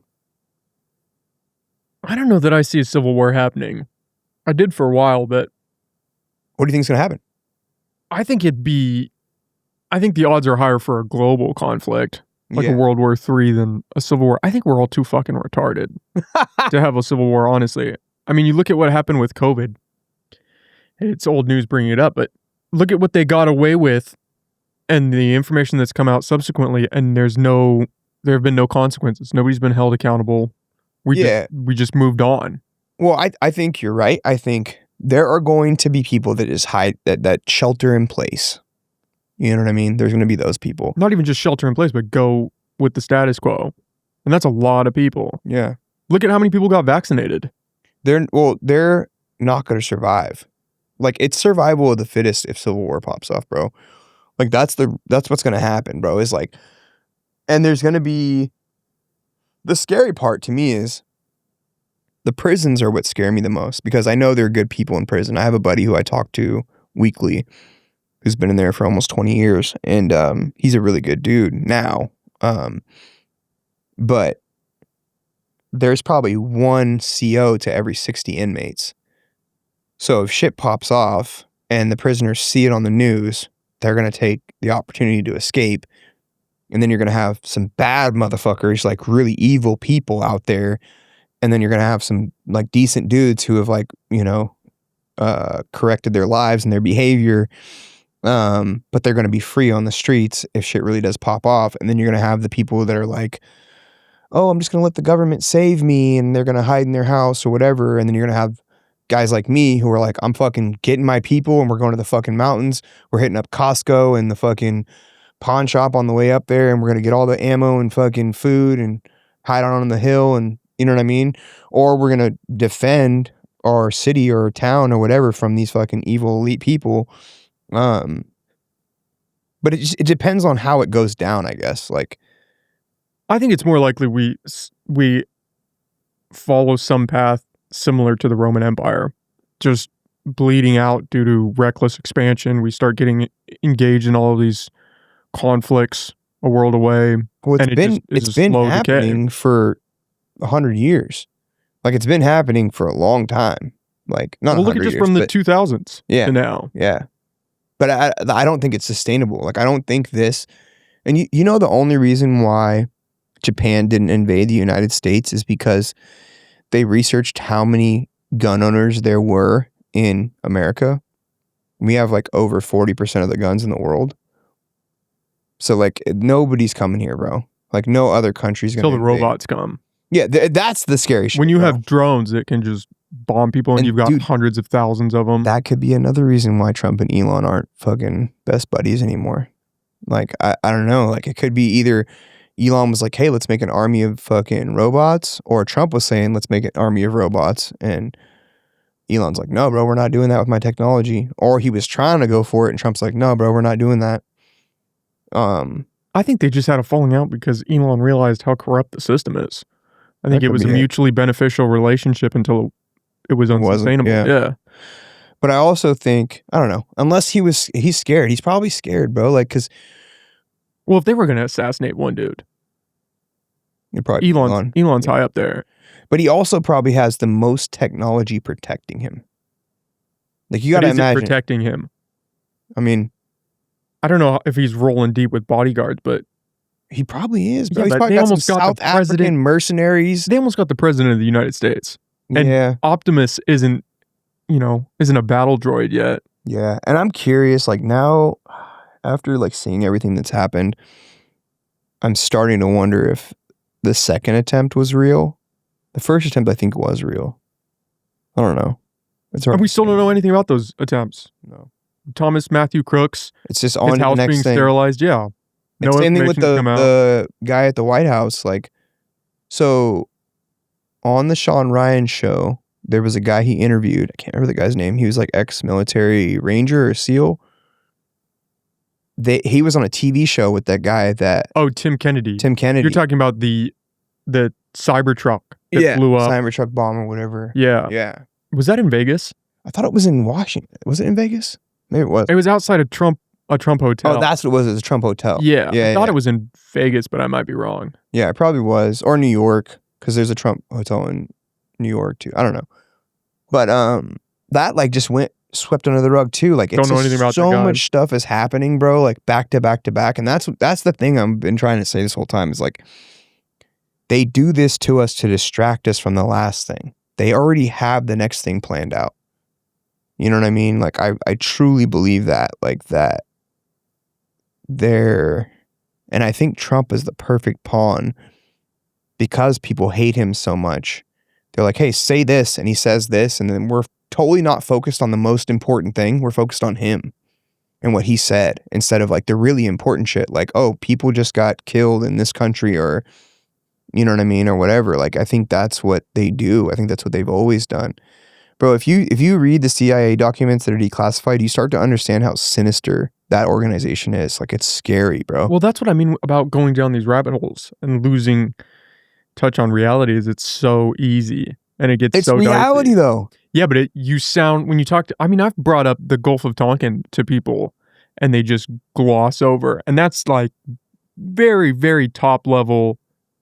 It doesn't sound that fringe that they faked the blowing up of this ship to get us involved in war. Yeah, they've done it before, but they gloss over and they're like, "Oh, you're where's the tinfoil hat at?" And then you go down a couple levels and you start talking about Mossad and Epstein, and they're gone. You've lost them. Yeah, it's easy to feel crazy, but there is some legitimacy to it because you can go too far. You start talking about 5G radiation or microchips in the COVID vaccine. It's like, okay, dude, okay, dial it back. Just all right. Oh, you're about to hit me with something. Look, I'm gonna show you a picture. It's gonna trip you. I hope I can load it in here. I don't know. Oh, the service is decent in here. So look, I'm gonna pull up this text from my stepmom. So back when everybody got the COVID vax, right? I'm gonna grab a beer while you're doing it. Yeah, do your thing. You can keep talking. I'm listening. Do you got a water over there? Oh, there's water in that black container right there. Okay, and cool. A couple on the side. This one right here is for me. Oh, you got the metal cups. Look at you, Earth Firster. Trying to save the planet one metal cup at a time. I like your style. So when everybody got vaccinated, I was extremely apprehensive about it because my ex-wife, when she was pregnant with my first daughter, like 17 years ago, she did all this research on vaccinations. And it scared the shit out of me. I was like, damn, there's this many vaccine injuries, like hundreds of thousands of babies and adult people being developing seizures and cerebral palsy and all this crazy stuff from vaccines or after they got a vaccine, right? And I was like, we're not doing vaccinations. Like, we're not doing it. And so when the COVID vax came out, I was trying to tell everybody, like, hey, I don't think you should get this. Like, you know, I'm saying this out of love. Like, I think there's not enough research. Like, how many people are really dying from it? And I have asthma, bro. Like, I've got pretty bad asthma. And so I'm like a person who probably should have gotten it. 16 people I counted at my gym, 16 clients and members who got COVID right after they got the vaccine. And I'm like, I haven't got it yet. And I'm around people every single day. You know what I mean? And so I saw this reel where people were sticking refrigerator magnets on their vaccination site. And so I'm like, let me test this out. So I hit up my stepmom and I'm like, hey, you got vaccinated, right? And she's like, yeah. Oh, shit. I thought she sent it to me. Are you going to tell me the magnet stuck to her arm? Bro, so I'm at the gym and I'm like, grab a refrigerator magnet. And she's like, okay. And she grabs the magnet. I'm like, stick it on your arm where you got vaccinated. And she's like, you're scaring me, Tyler. I'm like, stick it on your arm. It's a big ass magnet, like this freaking big. Sticks it on her arm and it sticks, bro. And it's like there. She's like moving her arm and it's stuck there. And damn. Was she sweaty or anything? What was she doing prior to doing that? She was just chilling in the house, like totally air conditioned house. And so I can't find it. It's in a group chat with my family from Atlanta. Anyway, so my client Shafiq is there. I don't know if you know Shafiq. He was a newscaster for the local news station here for a long time, but he moved back to LA. So he's sitting on the leg machine, and we hadn't even started our workout. He was about to do his first set, not sweating at all. I'm like, hold on a second. I'm like, you just got vaccinated? He's like, yeah. And he got a different vaccine than my stepmom did. So I run to the fridge in my office. I grab a magnet, and I'm like, can I stick this on your arm? And he's like, yeah. He's like, whatever. Stuck it on his arm, bro, and it stuck. So it's like, bro, like, you can't tell me there's not something in that shit that is metal or a chip or... What is the counter argument for that? Did you Google... There's heavy metals in it, or... But is that legitimate? The heavy metals? Yeah. In the vaccine? Oh, all of them. Wouldn't that make the magnet stick then? Isn't that... Yeah, but I mean, even if there are heavy metals in it, that's not good for you. Like, that's not good for you. And why are there heavy metals in something that's supposed to be just the virus or a mutated version of the virus? And how they used to do, like, I think polio or smallpox vaccines was they would push the virus through like a baboon intestine or something like that, and or expose a baboon to it and then draw its blood and then like spin it, and then that would be your vaccine or some shit. And it actually spread, was it polio or smallpox? Because of that. There was like something else in it. Anyway, but why would they add something that's metallic to it? You know what I mean? Have you looked into the polio one? That one scares me. That one I feel like... that was the one I'm talking about. Isn't that the one that like spread more polio or something else? It was something I haven't heard that, but you know, you want to talk about loose grasp on reality. I've heard that, and I haven't fact checked this because I'm afraid to go down this rabbit hole, that polio, first off, they had pretty much subsided most cases prior to the vaccine being introduced. And now what we're experiencing, or prior, back when polio was still around, a lot of the cases were vaccine-induced polio. Yeah. So take that. That's what it was. That's what it was. Then on top of that, they think the emergence of polio might have something to do with these chemicals that they were spraying, fertilizing chemicals, you know, like I think it was DDT, because animals were getting polio.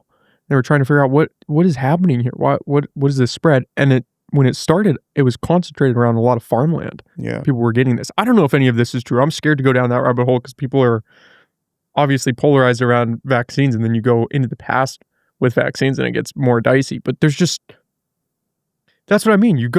There's so much information, and there's information on both sides, and you really have to be able to discern what is true. And for people like us, I'm not running these trials. Yeah. I don't know the people involved in these trials. I'm not actively doing the research. Yeah. So you have to take all of that with a grain of salt. Yeah, you can look at the documentation in the trials, but we know that people can bullshit a lot of those. Look at the sugar industry and trans fats. Yeah. I mean, dude, they used to hire doctors to like sell cigarettes. I know people that are still afraid of quantities of red meat. They think I shouldn't have red meat 3 times a day because it's not good for you. Yeah, because like, why is that? Have a higher... what is it? They said Lucky Charms are higher in nutrients than red meat is or something in the new... What is it? The pyramid or whatever? That's the food pyramid? Crazy, bro. I don't know, man. I don't know. So you're about to have a baby? Yeah. Not me. Not right well, this second, but... This day and age, you could if you wanted to. I support you. I couldn't. I would... no, I couldn't. That's not true, bro. It's not good. That might be the only truthful thing you've said so far. But they might have the technology to do it, but they haven't released it to the public yet. But no, my wife is. She's 9 months pregnant right now. We got a baby girl, Déjà, on the way on the 19th. Hopefully she waits till the 19th. But are you guys gonna get her vaccinated? Hell no. No, not even the Hep B vaccine. We've done too much, and we did do the Hep B and vitamin K with Elam, and I regret even that. Because I've just recently, because anyway, we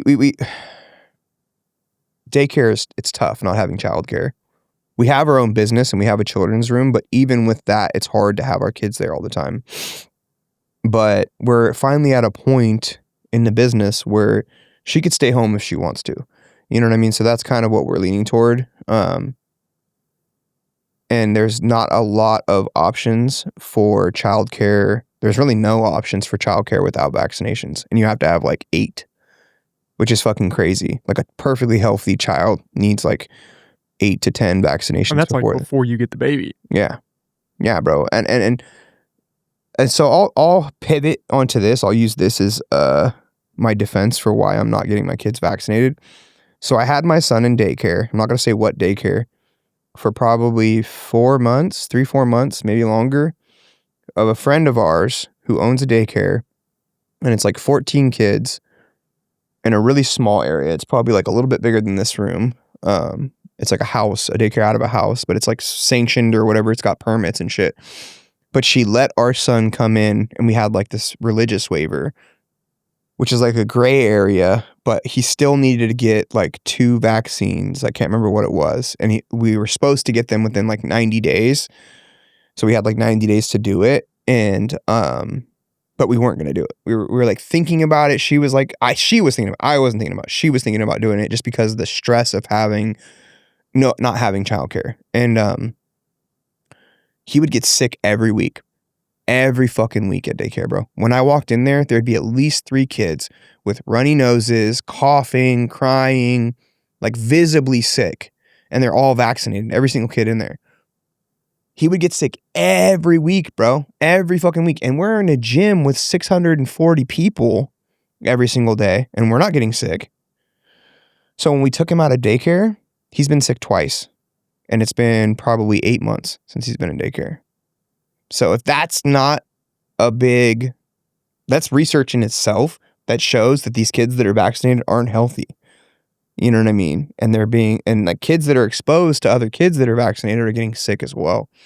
And so I won't do it, dude. I'm not gonna put weird chemicals in my kids' bodies because someone tells me they need it because they could get sick. Like, I've gotten COVID once, my wife's gotten it once, and it was like a cold for like a week. And neither one of us have been vaccinated, so I'm not gonna do it, bro. I don't need to, like, and I feel for the people who don't have an option but to put their kids in childcare or public school. It sucks that that's the way it is, but I don't think it's right. I think, the whole my body, my choice thing, if that's the case, then parents should be able to have an exemption from vaccinating their kids, but yeah. Are you vaccinated? Did Nope. you get, not for COVID, but for all the other ones? No, I got, like, when I was a baby, I got, like, I think vitamin K and Hep B and tetanus, but I don't do any of the vaccinations. No flu, never had one, never will. I was always vaccinated. I got vaccinated in college one time because we had meningococcal B or something going around. I don't know, some bacteria or something, because kids weren't fucking showering right or going into the showers barefoot or something. It was when I was at OSU and it was going around and they made us go. I remember we went into this building on campus and they just had, lines of hundreds of kids and we all got vaccinated, no issues. Dude, I rarely get sick, bro. Like, I mean, I'm really healthy. I eat really healthy. I have maybe 1 cheeseburger a week, or I'll do pizza once a week as like a reward, a cheat meal. But I spar 1 to 3 times a week. I work out 4 to 5 times a week. I mean, I'm not freaking sharing tissues with people and shit, but like, I just don't think we need it. I think if you're living a healthy lifestyle, you don't need a bunch of medicine, I'm just mad that there's so much bullshit around it that now everything is in question, because we can't take these institutions that previously had trust, rightfully or wrongfully. We can't take their word for anything now. And I think there is good medicine. I think there is good medicine out there, but I think that they have figured out that, and I hate saying they because it makes me sound like a crazy person, but the people that own the pharmaceutical companies that manufacture this stuff, that are sitting at the board table and they're saying, hey, we need to sell more of this, or this product isn't being used, so we need to create a new product and create a fucking virus or a sickness, or imply that there may be a risk for this in our commercial so that people buy this product so we can meet this quota this year. It's business, bro. It's one of the biggest industries in the United States of America. And most of the other countries don't do that. Like, they don't. We're the one country in the world that has like the sickest population, the most overweight population, the most depressed population. And spend the most on healthcare. And it's the most expensive here. And if that doesn't make sense to people, and I'm sorry, man, you're sleeping. You're not awake.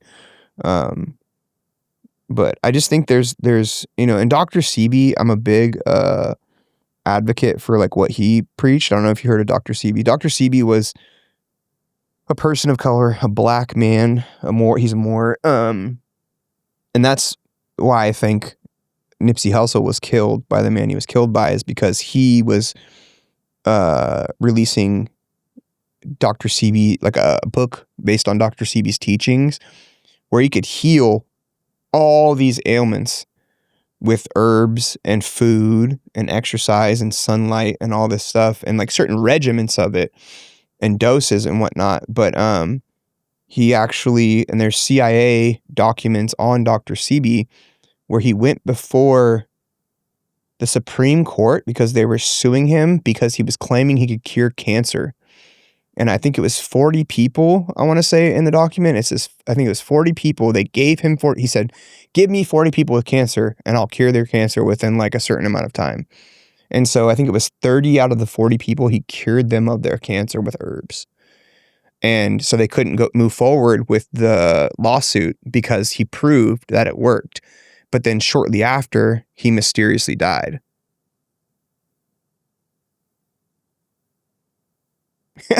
Have you been hearing about turbo cancer? No, what the fuck is that?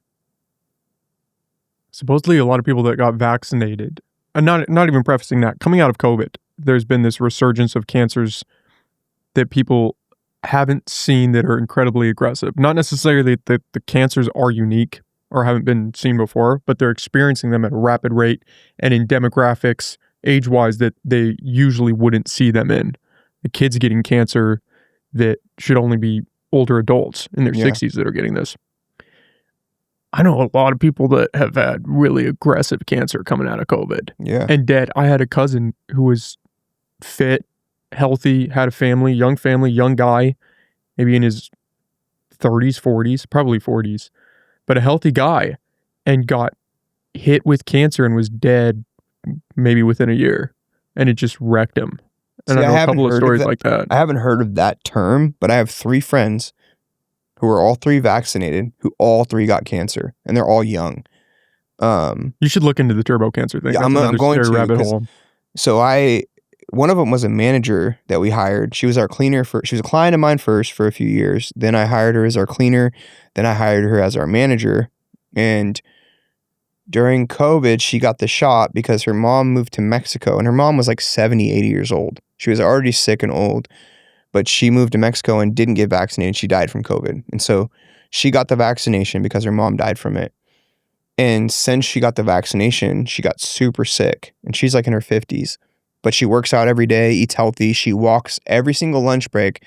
She walks like power walks down the road 30 minutes and then goes and eats her lunch. Super healthy lady.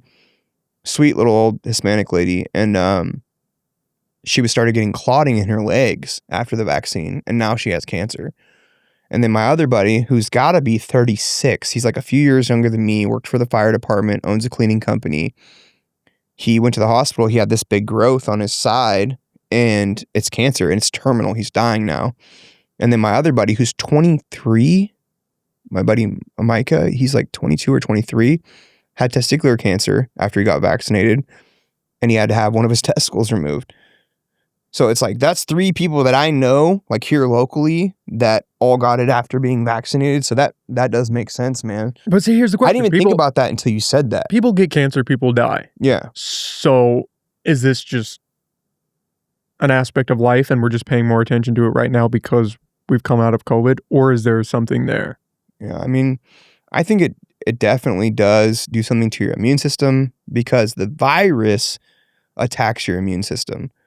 So if you're putting a form of the virus in your body with the vaccination and then you're exposed to the virus, it might speed it up or, but I mean, there's everything we fucking drink, eat, it has carcinogen. I mean, yeah, you don't want to read the niacin in this shit. The vitamin B12 is probably cyanoboid B12 in this shit, and that's derived from cyanide.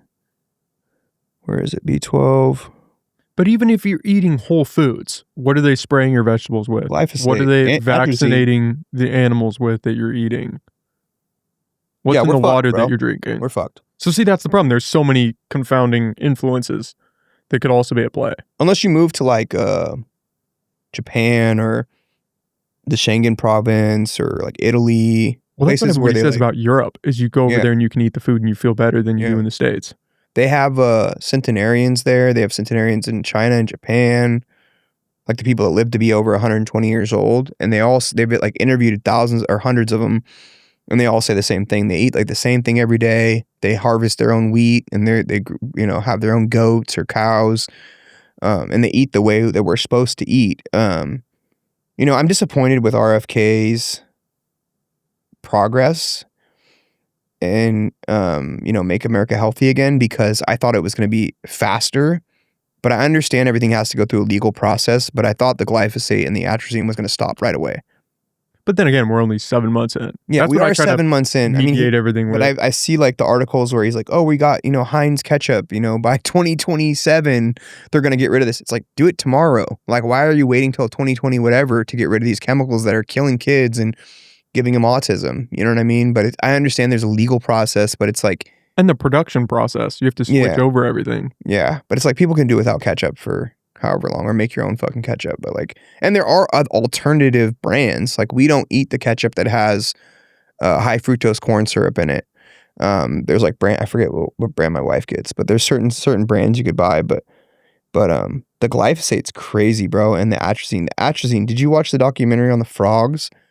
No, but I always think Alex Jones. They're turning the TED the frogs talk. gay. Yeah, they took there was a TED talk on it. This doctor, I think he's Hawaiian or Palauan or Samoan or something, but big Samoan or Palauan dude, like Pacific Islander guy, that started doing research. He was researching like runoff water from crops, and like specifically like bulb farms, like flower farms and stuff. And he started discovering frogs whose genitalia had mutated. And I believe the males became asexual. Yeah, the males started, their penises like would disappear and they would start producing eggs. So they didn't need to mate anymore. And then he started researching like, okay, how much of this would it take for this to happen to a human? And it's like already happening. Like, we're already fucked. Like, that's why males are. Well, if you look at taint sizes and sperm count, all of that's going down. But he did a whole TED talk on it, and then they took it down, but it's still on YouTube. It's not on TED anymore. And he broke it all down. Like, all the research, the videos of the frogs and everything, like, it was all there. Well, that's legit. That's what's ironic, is Alex Jones was right about the turning the frogs gay. Like, the atrazine is real. He's right about a lot of shit, bro. It's just Sandy Hook got him. Yeah. I got him. Yeah. It sucks that one thing could discredit someone who. And cost you, what, $1 billion? Yeah. Yeah. Was it $1 billion? I thought it was like 250 million or something like that. It could have been. Yeah. Could have been. Some insane amount. Yeah, I thought it was like quarter of $1 billion or something. No, I don't know. Maybe, I don't know. I might be exaggerating. But that's a lot of money, bro. Like, that's crazy. Just for saying some shit, regardless of how you feel about it. And and that's free speech. Like, you're not allowed to say that something didn't happen because. You have people saying the earth is flat. Are we going to go after them? I don't know, man. It's fucking crazy. And Uvalde. What's that? Uvalde, the school shooting in Texas. Remember that big story about the door was left open. The cops had the key. They said they didn't have a key to breach the room, so they were outside for 40-something minutes. Oh, wait. No, I know. Yeah, I remember. Yeah. That's and the another parents example. were like out front freaking out. Yeah. You had there was an officer, a young woman, who said, if that was my kid in there, I wouldn't be waiting outside. And they caught that somehow. Bro. But that's another example of a memory hole where we've just moved on. That COVID. I didn't even remember that, bro. That's crazy. There's too much to pay attention to. Yeah. That's why I don't think we have a civil war will ever actually make progress again, is because we're constantly moving from one issue to the next without any time to actually address what happened. Well, and organizing is a thing of the past. I see what's happening right now in like LA and like San Diego. With the No Kings protests and stuff? Yeah, the protests and stuff. And it's like, I understand that people are upset about what's happening. Or the way it's happening, I should specify, because Obama deported over 3 million they don't like immigrants. To look at that, They don't like to, and George Bush did too. I mean, pretty much Obama every president deported more people than Trump has. Yeah, exactly. But there were no protests. And all those camps on the border, those were Obama's. Camps? Yeah, those are Obama's camps. Yeah, but if we can organize for something like that, why can't we organize and overthrow the corrupt government and reorganize in a way that best serves its people, and then address all the issues after we've overthrown these people that that pit us against each other. But a lot of, like I said, people don't think with logic, they think with emotion, and they don't have the attention span to enact real change. no. Yeah, I don't think we make any real progress there. Yeah, you might be right, bro. Like, I just get excited when I think about it because I feel like that's what I've been training for, like all these years. I don't think we'd overthrow the government. You know, I used to make fun of people that would say, "Oh, we need to burn the system down and rebuild it." I don't think you build better than what we have. I think foundationally, the Constitution is a near perfect document. Yeah, but it's not being upheld, like But in that's the way the it should be. Yeah, I think, and I've said this before, and I still think it could happen. We could work with the current structure, but it would need like, and that's why I got my hopes up with Trump and Elon. I really thought that things were going to happen faster. Because, I mean, they did fire everybody from the CDC that was on the board when they made the vaccine. Got rid of USAID. I mean? Yeah, USAID. They got rid of a lot of the Fed, the IRS agents that they hired and gave guns. The tax agents, like literally just gave a bunch of people who collect taxes guns, which is fucking crazy. They got rid of those. They what's it called? They minimize the funding to a lot of the programs in the education system, which there's a huge uproar for that. Some things that do suck, like I have a buddy who's actually a coach at my gym. He just moved back to Portland. Shout out to Coach Giles. He is a contractor. I don't even know if that's what you call it. He is a like surveying contractor. He does like retrofitting and like quotes for green energy housing projects and homes and stuff like that in the Bay Area, Sacramento. He travels down there for that. And he just got laid off because Trump's no longer putting funding into green energy projects. And like when that happened, I was like, fuck, bro, you got laid off. Like, cause his job is like a killer job. And that was like sad. I was like, damn, bro, like I didn't think that like it would impact anybody I really knew. You know what I'm saying? But when it does, it's like, fuck, that's like, did I like, and I didn't even vote, bro, but I'm like, maybe my beliefs aren't everything I thought they were, but I understand that there has to be collateral damage for there to be real change. And, you know, like with the immigrant things, I have friends that are here illegally, you know what I mean? Like that I care about, that have been here since they were 3, you know what I mean? That aren't legally documented people, that are just normal people just trying to work and survive, and their families and whatnot. And it would suck to see them get deported. But I also understand that there is a legal process that you're supposed to go through to come to the country. You know what I mean? And do I think that it's been dealt with in the best way? No, I don't think that soldiers should be going door to door. And it's probably the fastest way to get it done. And I know Trump made promises, but I don't think it's the best way to get it done. I think there should be, just like there's voter boxes, I think there should be places where people can go to be like, hey, I came here illegally, but I am looking for employment, or I have employment and I want to stay in the country. And you go through the process to get a visa, work visa or whatever. And then if you maintain your work visa, then you can get citizenship. I think that should have been the process, or could be the process. And that would have prevented a lot of the riots and whatnot. But, you know, I'm not a politician. I don't have control over it. But well, it might pan out that way, because I've been hearing rumors that he's thinking about a mass amnesty bill to just legalize everyone. Which, you want to talk about reneging on promises. No new wars were engaged. You know, he's going to send more quote unquote defensive weapons now to Ukraine. We bombed Iran. We're going to give more money to Israel. Well, you know those weapons are just our weapons. They're our old weapons. We also don't have any new weapons. So that's the thing. We're depleting our supplies. Yeah. This same thing with the oil. What Biden did with the oil, he gave away all our oil, all our reserves, which is fucking crazy to me. But I don't think that the people who are violent criminals should get amnesty. I think they should be deported. But how do you know, with people that are just, take the 8 to 20 million that have entered under Biden, supposedly. There was no vetting process. So how do you know anything about these people? How do you know what portion are sleeper cell agents? You'd have to have you'd have to organize with the government that they're coming from, whichever country they're from. They'd have to be honest. Yeah, but When have people ever been honest? I mean, well, fingerprints. You'd have to fingerprint them, run them through a system, and I'm sure the FBI and CIA have cross-referencing systems with other governments. Yeah, but you're going to do that for 8 to 20 million They'd people. have to. Like, if you want to give everybody amnesty, you'd have to do that in order to ensure that the American people are safe. Like, I think women and children should be the first in line, and people who are already working should be the first in line to get amnesty. And then, like I said, dude, we have enough crime in this country. Like, and just speaking from a standpoint of someone who was a criminal for years and lived in that lifestyle and understands how the criminal mind works, they do not give a fuck, bro.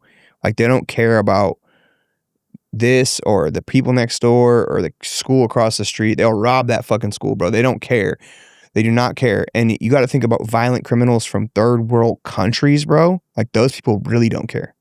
Like, they'll kill everybody, you know what I mean, for a meal or a fuck, you know what I mean? Like,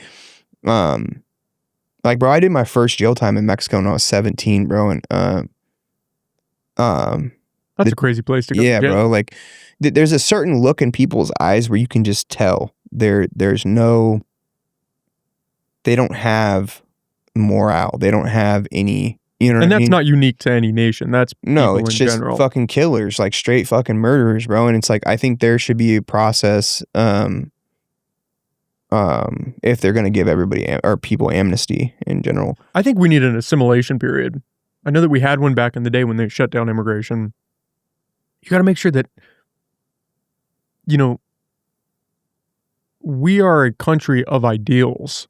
And if you influx a population with individuals that don't hold those ideals, the nation's going to change. Yeah. What already has when you see, like, I mean, this is a Christian nation. We're like the Bible Belt nation. And you already see that the values of this country have gone so far from Christian values. And I think Christianity gets a bad rap because of the Crusades, but the value system in Christianity, as far as like, don't cheat, don't steal, don't sleep with your neighbor's wife, like all those things still hold true for pretty much everybody. I'm pretty sure there's nothing wrong with the value system, but like, yeah, I agree with what you said that like, you know, when you have people coming from countries where there's so much desperation that they would do anything to get whatever it is they need to survive, I think you're putting the general populace of that nation at risk.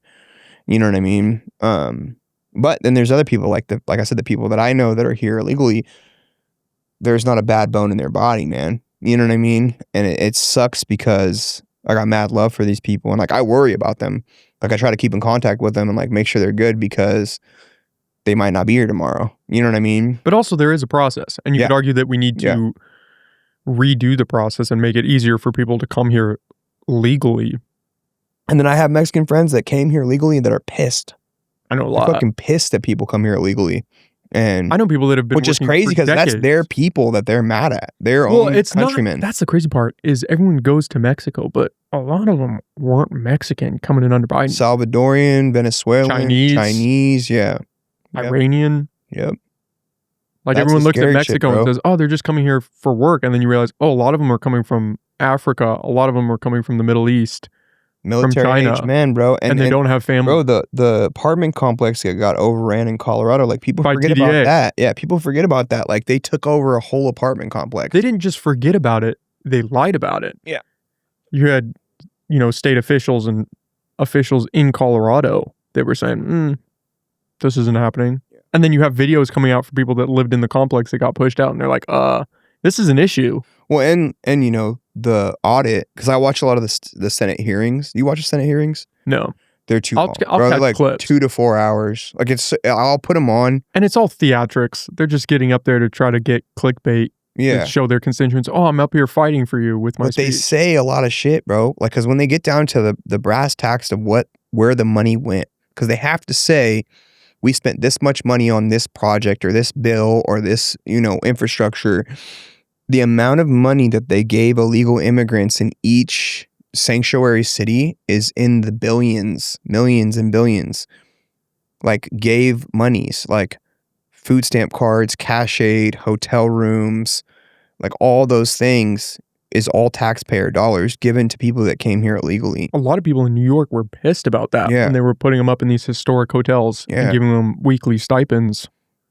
And, And it's it's like, like- hey, we have poor people, we have homeless people here. Yeah. Like, I agree that we should help people, but shouldn't we help citizens first and then spread out that good faith? Well, and if we help the citizens, then citizens would be able to help more people. And I think that's where America has lost touch with its values. Is we were the country, I feel like we were the country that was like the big brother to the rest of the world.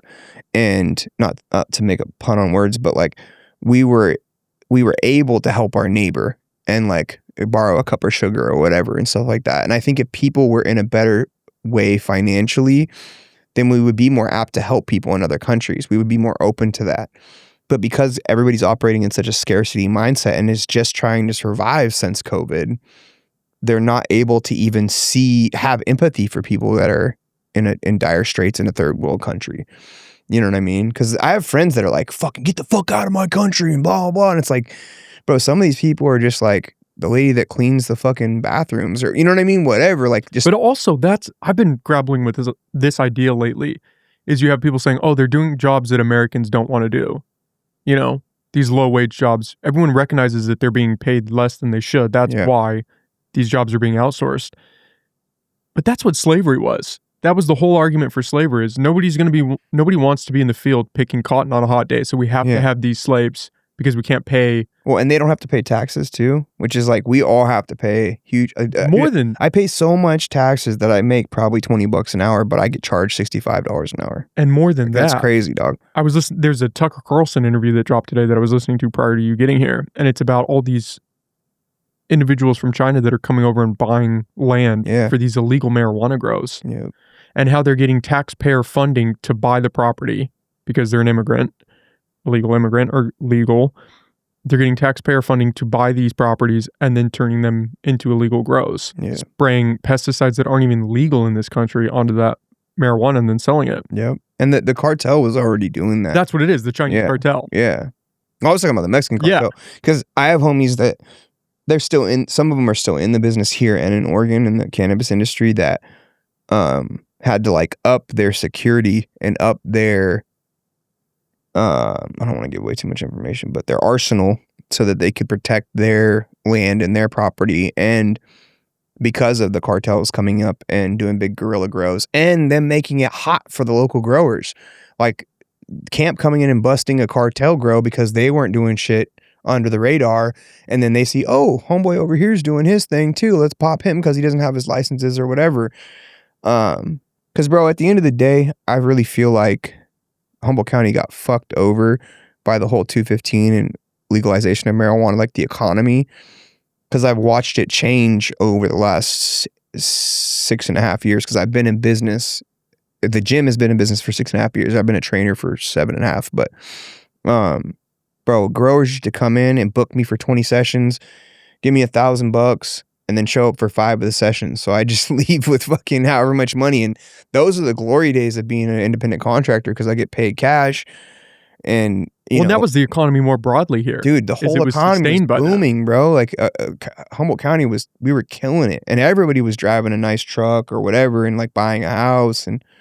But now it's like that money's not here anymore and everybody's kind of scrambling and trying to figure out what they're going to do. But yeah, these are all micro and macro issues on a sociological level. And I think that it has to be dealt with one issue at a time, very strategically. And on a local level, here locally, I think that our local government needs to be worrying about its citizens above everything else. And they aren't really, you know, like I still got mad love for Leslie Castellano and Kim Burgell because I've known them for a lot of years. And I think they're good people at heart, but I think they jump on the bandwagon of like, you know, helping the homeless in the way that they think is best for them or whatever and all that kind of stuff and spending monies in the way that they think is best. But I think that they should talk to a person like me who lived in Devil's Playground and understands like the mindset of someone living on the streets and plan accordingly. I think that we need to bring back mental institutions and there needs to be a lot more rehabilitation programs that are lockdown facilities like waterfront recovery because that's the only way that they have a chance of succeeding in recovery. And that goes for, you know, if they really wanted to give people amnesty that are illegal immigrants, I think that they could create facilities or camps, like work camps, where they all have jobs and they all have a little bungalow or house with their family or whoever it is they're assigned to, whatever, and they have to work their way up through this system until they earn their green card or their visa, and then they can go out into society. Because you already came here legally, so you already committed a crime. You've already showed us that you're a criminal. You're willing to break the law in order to get what you want. So now you have to prove that you're willing to be here legally within these confines of this system or whatever. And I think it's the same thing for addicts. I think addicts need to prove that they are worthy of the society that they've spent so much time leeching off of. That's a pretty harsh thing for me to say, but I think it's true. I just don't know how you do that at scale. It's with crazy, this number bro. of people. There's so many people. It costs billions of dollars. Like, well, how about California paying medical for illegal immigrants? Yeah, for transitional surgeries too. Yeah, the trans stuff is crazy. That's crazy, but just bro. for, you're floating it on taxpayer dollars by people who can't even afford their own health care. Yeah. I know people that can't go to the doctor because they're like, well, I had to have 2 teeth pulled in the last 4 or 5 years because I couldn't get into a freaking dentist, so I had to go to CR and just get the teeth pulled. Like, paid you went to CR? Yeah, there's a dentist there. Like, paid $275 just to get my teeth pulled. One tooth, each tooth, $275.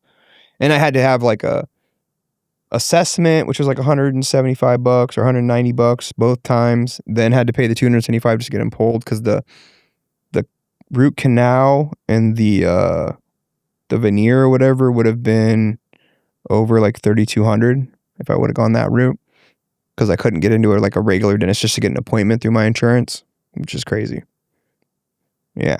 Yet we're giving free medical to people who came here illegally. I don't know. It's crazy, man. Yeah, bro. A lot of shit. A lot of shit. And we're just out here doing a podcast. Yep. I like it though, man. I like it. I like talking about this stuff because they're all hot topics, and I want people to get emotional about the shit I'm talking about. I want them to get emotional enough to do something about it that's actually going to make some positive change, or don't. Like, if you're not going to do anything about it, if you're just going to talk shit about what we're talking about, then just fucking go sit in a corner. Like, that's how I feel about it, bro. Like, there's a lot of people that have opinions that aren't actively doing anything to change their community. And not to like be braggadocious or toot my own horn, but I've done a lot, bro. Like, I've done a lot of fucking shit, dude. I've spent years trying to provide a service and a place where I can employ a diverse community of people. Like, I've employed 2 trans people. I'm employing 2 lesbians right now. I'm employing 3 people of color. You know what I mean? And 3 people that are in recovery, that are, on their clean and sober journey. You know what I mean? And that's just scratching the surface, like the amount of community service on top of that I've done. Like, that's why it frustrates me when people are like, oh, I'm unfollowing you because you had this guy on your podcast. It's like, bro, full circle. You don't even know who the fuck I am, dog. You don't even know, like, and I think it's because like, maybe like what I drive, or because I have gold teeth or whatever, like maybe because it looks like I portray myself a certain way, but like, but you drive a Prius, so they should love you. No, I don't drive a fucking Prius.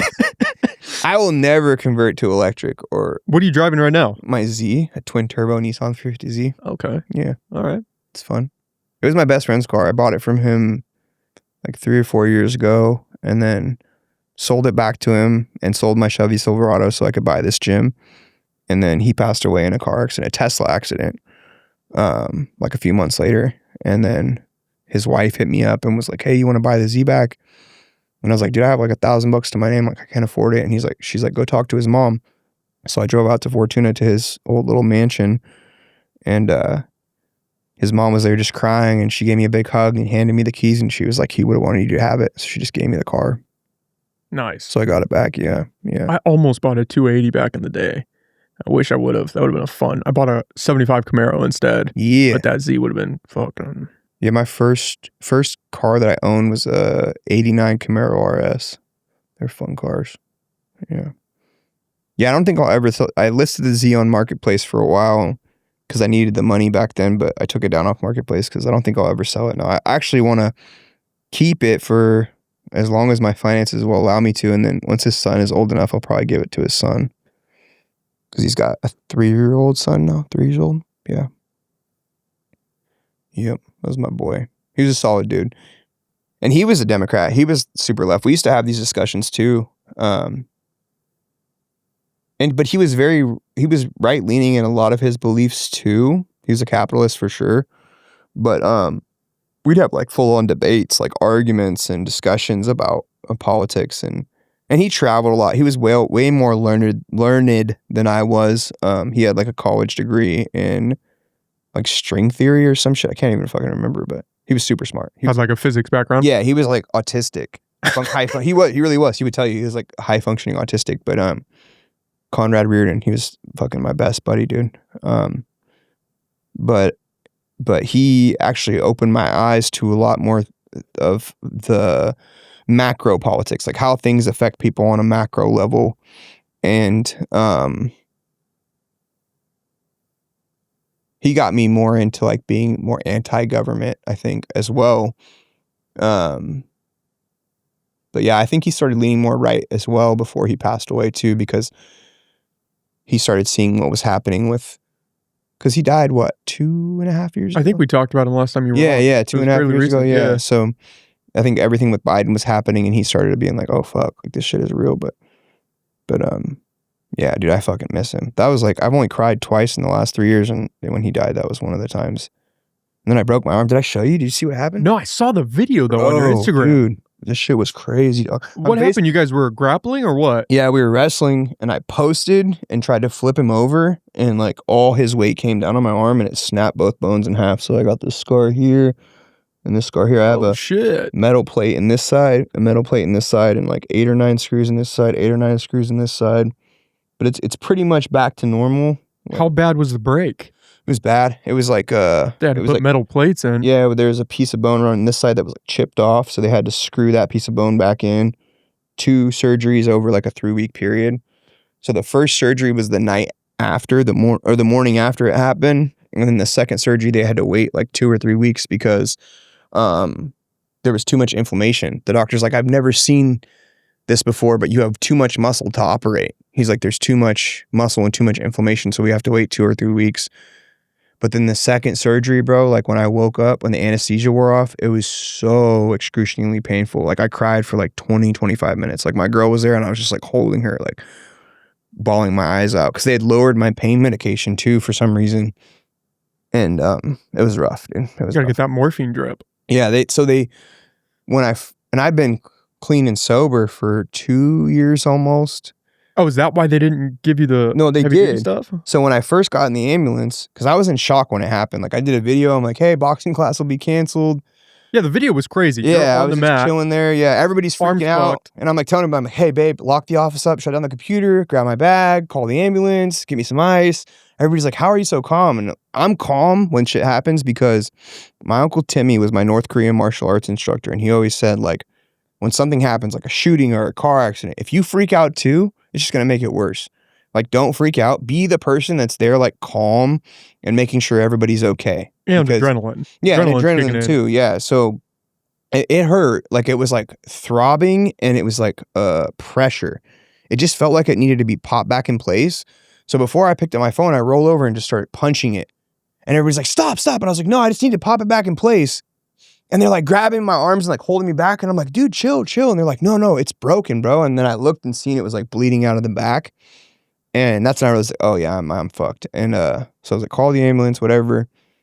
Got everything organized and then did the video. And then I get in the ambulance and my wife's like there. She's like, are you sure you don't want me to come? I was like, no, just go home with the baby. Because my son was there in the main gym and I was back in the boxing gym. And I was like, I don't want him to see this. Just go home. You don't need to come to the hospital. I probably won't have surgery until the morning. Just go home, chill. I'm going to be all right. We get in the ambulance, and as soon as we took off, that's when my adrenaline stopped, and it hit me. And I was like, oh, fuck.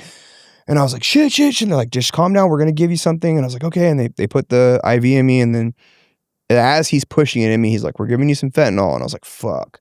And that's like, heroin was my drug of choice in my 20s when I was a drug addict. And And so I was like, fuck, dude. But as soon as it hit me, it was like pins and needles, like the feeling I fucking liked the most because I'm a heroin addict or ex-heroin addict. And, but I could still feel it the whole ride to the hospital. Like every bump we hit, I was like, oh, fuck. But it wasn't like as extreme pain. And then when we got there, they gave me everything. They threw the whole kitchen sink at me, like Dilaudid, morphine. And then at some point they switch you from the ER doctor to the surgeon doctor. They like switch your chart, and the surgeon was like, oh yeah, take him off all of that. Just give him this. So like they had me on all this pain medication. So I was feeling no pain for a minute there. So for 2 hours before my surgery, I was just dying. I was like, you guys have to fucking give me, like, I'm going to fucking leave. I was freaking out because it was so painful for like, I think it was like hour and a half, 2 hours. And then finally they wheel me into surgery, and the anesthesiologist was hella cool. He's like, hey bro, how you doing? I'm like, I'm not good, bro. He's like, check this out. I'm going to give you everything we got, and just starts fucking giving me everything. I was like, I like this guy. And so he hooked me up. And then the first surgery went fine. Like I wasn't in any pain when I woke up. They put me on, I think it was 4 oxycodone every 2 hours, 10 milligram oxycodone every 2 hours. So I was on a cloud for like that 2 weeks. But I went to my primary doctor and I was telling her like, look, I'm a drug addict. Like I can't be on this for an extended period of time. So we need to like plan an exit strategy for when I'm like ready to be off this shit. Cause I need to go to detox. I have to detox off this stuff. And I can't stand that fucking doctor, bro. I've had the same doctor for going on 3 years now, 2-3 years. And getting blood work is like pulling fucking teeth, bro. Like just asking her, because I'm on TRT through a doctor, and it's a doctor out of Colorado, because she won't prescribe it to me, even though my levels, when I got it, when she finally gave me blood work, because I knew I had like no energy, couldn't get out of bed, wasn't having like good workouts, like nothing, no sex drive. I'm like, dude, my testosterone is low. Like I know if this is what it is. And she's like, we're not doing this. We're not putting you on TRT. And I'm like, just give me fucking blood work. Like I don't feel good. Check my hormone levels. So finally she checks them. My liver enzymes are fucking off the chart. My estrogen's super high. My testosterone is below 246, which is like 300 is like the lowest you should be, because there's like a green side scale on this side, green scale on this side, and the yellow is where you're supposed to be. I was below the yellow on this side. So I was like way lower than I'm supposed to be. And I was like, I fucking knew it. Like, and she's like, yeah, we're still not going to give it to you. So I called the doctor in Colorado that all my buddies go through. And I was like, look, I sent her my blood work. She's like, oh yeah, you should have been on this months ago. And so they immediately sent me my prescription. Anyway, this doctor sucks, bro. And so she's like telling me right then that I need to lower the pain medication. And I'm like, no, honey. I'm like, I still have a broken bone in my arm. Like I've only had one surgery. And she's like, oh, well, why didn't they do both surgeries? I'm like, you haven't read my fucking chart? She's like, well, this is just a checkup. And I'm like, stop making excuses, dude. Like, you're my doctor. You're supposed to know what's wrong before I walk in the door. Like, and I'm kind of a dick to her because she doesn't do her fucking job. But I'm like, no, we're not lowering the medication. This is what the surgeon is prescribing me right now. I'm going to stay on this until my second surgery. And then once I'm in the healing process, then I want to wean off this medication and go to detox at some point. She's like, okay. And so, yeah, I had to wait 2 or 3 weeks to the second surgery. And then the second surgery came. And bro, when I woke up, it was like, and this is my 37th, 38th broken bone and my 4th and 5th surgery I've had. Worst pain I've ever had. Like I've had my jaw shattered on this side with brass knuckles and right here at the same time. Dude hit me with a right cross, a sucker punched me and then uppercutted me. And my jaw was over here, and I drove 20 minutes home, fell asleep. My baby mom woke me up and then drove me from Hoopaw to McKinleyville, and then they life flighted me to Chico. That was nothing compared to this. This was like the worst pain ever. And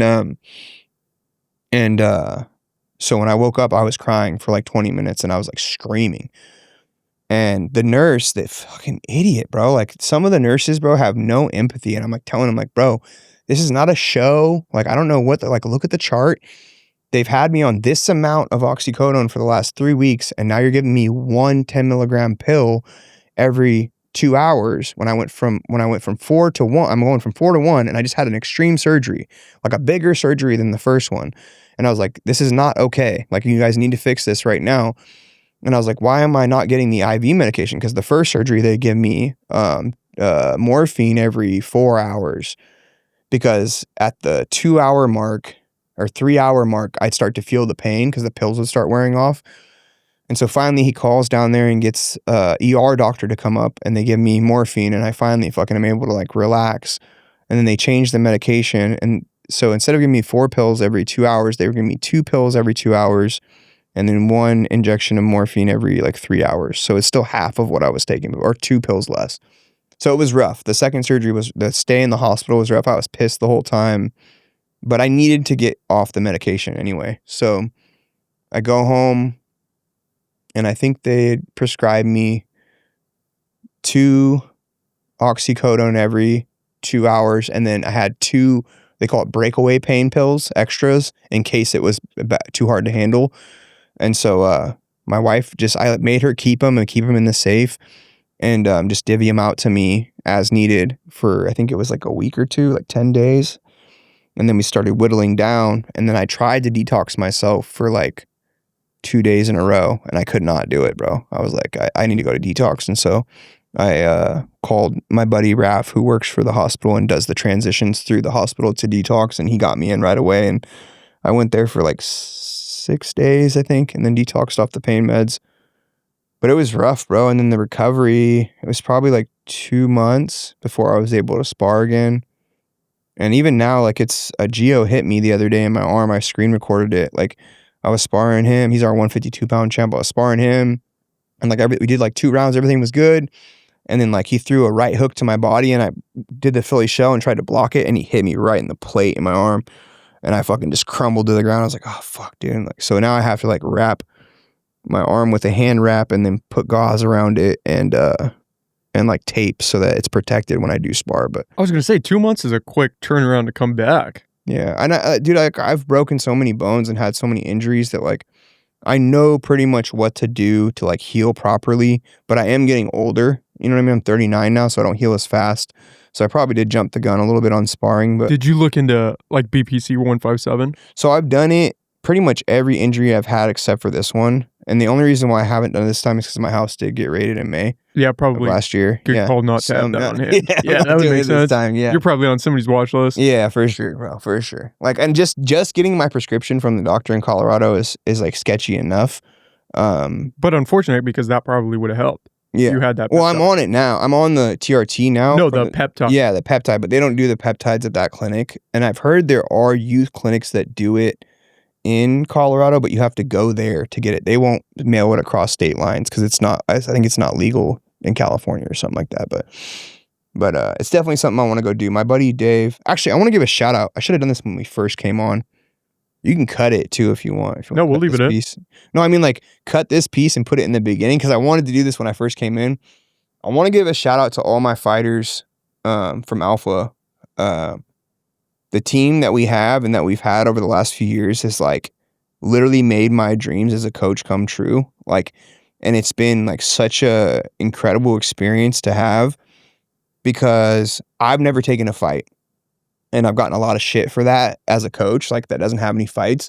But one of my coaches, Coach Corbin Page, who's in prison now, which sucks, but you know, we had a falling out and then he went off the deep end on drugs and now he's in prison for trying to kill an old lady with a hatchet. But he was a good dude when he wasn't using drugs. But anyway, he always told me, he's like, you don't need to have a fight to be a coach. Like you understand the mechanics of boxing and the science of boxing so well. You're a great teacher and you can teach people how to box professionally without having a fight. And I believed him, and I still believe that to this day because we have 7 champs in 6 weight divisions that I've coached personally. And anyway, I fucking love you guys. I love my team. I'm super excited to like be a part of what we've all created. And Nolan Price is my fucking day one. He came to me at 13 and he's 4-1 right now. I think actually 5-1. I think he has 5 wins, 1 loss. His first win as an amateur was a loss, but he's been with me since he's 13. He's 19 years old now. He just won his first bare knuckle fight at the casino, at Bear River Casino. And he's our 132-pound boxing champ and 145 bare knuckle champ. And then David Placencia, he's our 172-pound champ. Giovanni, how do you say his last name? Bernardino? I'm going to fucking mess it up. But Gio, everybody knows Gio. Gio, he's our 152-pound champ. Oscar Perez is our heavyweight boxing champ and heavyweight dirty boxing champ who just got robbed recently for his dirty boxing title, which is bullshit.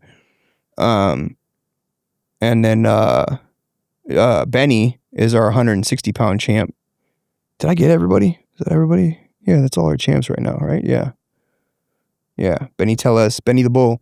That's why I broke my arm. Wrestling was Benny. But I'm just fucking super grateful, bro, because like all these years I've gotten so much shit for like not taking a fight. Like everybody asks me, oh, how many fights do you have? And I'm like, none, bro. Like, but I'll spar you right now. Like, I don't care how much you weigh or how tall you are. We can spar right now, and you could use your discernment and you can learn whether or not I should be a coach or not. But it's been awesome this last couple of years, and it sucks because we were fighting at Bear River Casino at the Rumble on the Rivers, and for I want to say like 2 years we had a really good relationship with the general manager, and this last fight he'd hired me to be the matchmaker for the fights because I was already wrapping the fighters' hands and he was renting our ring from the gym. So I'd break the ring down. Me and my fighters would break the ring down, bring it to the casino, set it up, and he paid me like $1,000. It wasn't worth it at all for the work. And we did that two of their fights that they had there. And then the last two, the first one they did at the convention center there, I was telling them like, bro, you guys need to buy your own ring. Like you need to. I can't keep doing this. It's too much work to break it down and bring it over there. And I was like, I'll show you how to get a ring, and like they'll give you a discount if you say you're in this area or if you say you want this or whatever. And so I hooked him up with the people at ringside, got him a 20-foot ring for like 15 grand instead of paying 20 grand for it, and then showed him where to get the belts from, like order custom belts, because they kept on giving us like these trophies that were like made at the trophy store, like these wooden carved trophies like that were carved locally. And I'm like, bro, nobody wants a trophy. They want a belt. Yeah. Like it's boxing, bro. Like, and so I showed him like how to order the belts online and get them custom made or whatever. And then like showed him where to order gloves at and hand wraps, all that shit. Anyway, so he hires me to make the matches. So I start making posts on Facebook Marketplace on like, hey, I need this weight fighter with this many wins or losses or whatever, on all these Fight Finder websites on Facebook or groups, and I'm getting so much shit from these people, bro, because of the purse is like $250 to fight, $300 to win, which is like chump change, bro. It's like $550 to fight and like risk your life, and people are like, you're a fucking piece of shit promoter, and how dare you fucking, and I'm like, bro, I'm not the promoter, I'm just one of the coaches, bro. I'm just trying to find a fighter for my fighter to fight, like. And people are just like in my DMs and my comments, just talking mad shit. And I'm telling the casino manager, John, I'm like, bro, I don't want to do this. Like, I'm getting so much fucking backlash from this shit. I'm like, can you pay these people more? And he's like, no, we're already spread thin. And I'm like, bro, there's 1,200 people that bought tickets at anywhere from $35 a ticket to like however much the VIP table, which was like $1,000, I think. So you're making over like 100 grand just on seats. Like, and not including alcohol and food. Like, you guys are probably making 200 grand at least on these fights. And you can't pay people like $500 to fight, $500 to win. So they leave with $1,000. And he's like, no, we can't do that. And I'm like, all right, whatever, bro. So I keep doing it. And every time I bring him a match, he's like, nope, that's not going to work. Or no, that's not the look we're looking for. And I'm like, bro, first of all, you're not the coach. Like, you're not a boxing coach. You're not a boxer. You're just a manager. Like, you don't fight. You don't know any of this stuff. Like, I'm trying to give you guys the best competitive athletes that make it look like it's an actual fight and not just a murder, a bloodbath. You know what I mean? And he's just shooting down every single person I could possibly give him. I'm like, all right, dude, I'm kind of like over this. And then, so he gives these fighters to my fighters, right? And then 2 of Nolan's opponents back out. 2 of Oscar's opponents back out. And then he's not letting AC have his rematch with Max Varela, which I think he should have because the fight was so close before, but he's giving all these other fucking trash ass fighters rematches. And I'm like, bro, why are my guys not getting what they ask for when we have the champs? Like, we have the champs. Like, we have the most champs in Humboldt County in boxing. And he's like hitting up my fighters directly instead of talking to me. And so I call him, I'm like, hey, bro, can you do me a favor? Like, and I'm like being respectful. I'm like, hey, bro, can you just not hit my fighters up? Like, just talk to me, because they don't want to think about who they're going to match up with or what size gloves they're going to wear. They just want to worry about training and fighting. Like, they don't want to think about, I'm their manager, I'm their coach, I handle all this stuff. And he's like, oh, I don't see what the big deal is and blah, blah, blah. I'm like, well, bro, the big deal is these are fighters. They don't want to deal with the politics and the business side of it. Like, they want to just fight. And I said, when you call another gym, do you talk to the fighters or do you talk to the coach? He said, I talk to the coach. I'm like, yeah, so why would you do anything different with my guys? And he's like, okay, I understand. I'm like, all right, cool. So Oscar's opponent backs out like the week of or maybe 2 weeks before, and Oscar's our heavyweight champ. And he's like, yeah, Oscar's not fighting. And I'm like, wait a minute, there's 2 other sets of heavyweights fighting. Give him one of their opponents. One of these fucking other guys that has never fought, is trash. Or this one dude who's been back 4 times, who's been knocked out in the first round every single time. Kick him out and let him fight his opponent. He's like, no, he's not going to fight this time. I'm like, all right, whatever, bro. This fool calls Oscar and it's like, hey, we got you a fight. And so Oscar hits me up. He's like, hey, I took the fight, coach. And I'm like, what fight? He's like, you didn't talk to John? I'm like, no. He's like, yeah, he just set me up with some guy who's got 26 fights and only 3 losses. And I'm like, what? I'm like, you took the fight? He's like, yeah, bro, I need to fight. I'm like, all right, whatever. So come weigh-ins the day before fight night, I'm like 5 minutes late. So I walk in and Benny looks like he's seen a fucking ghost. And he's, backtrack. A week before that, he hits up AC and he's like, hey, you're fighting in 12-ounce gloves. And AC hits me up. He's like, coach, I'm supposed to fight in 16s. And I was like, what? I was like, yeah, you're supposed to fight in 16s. He's like, no, John says I'm fighting in 12s.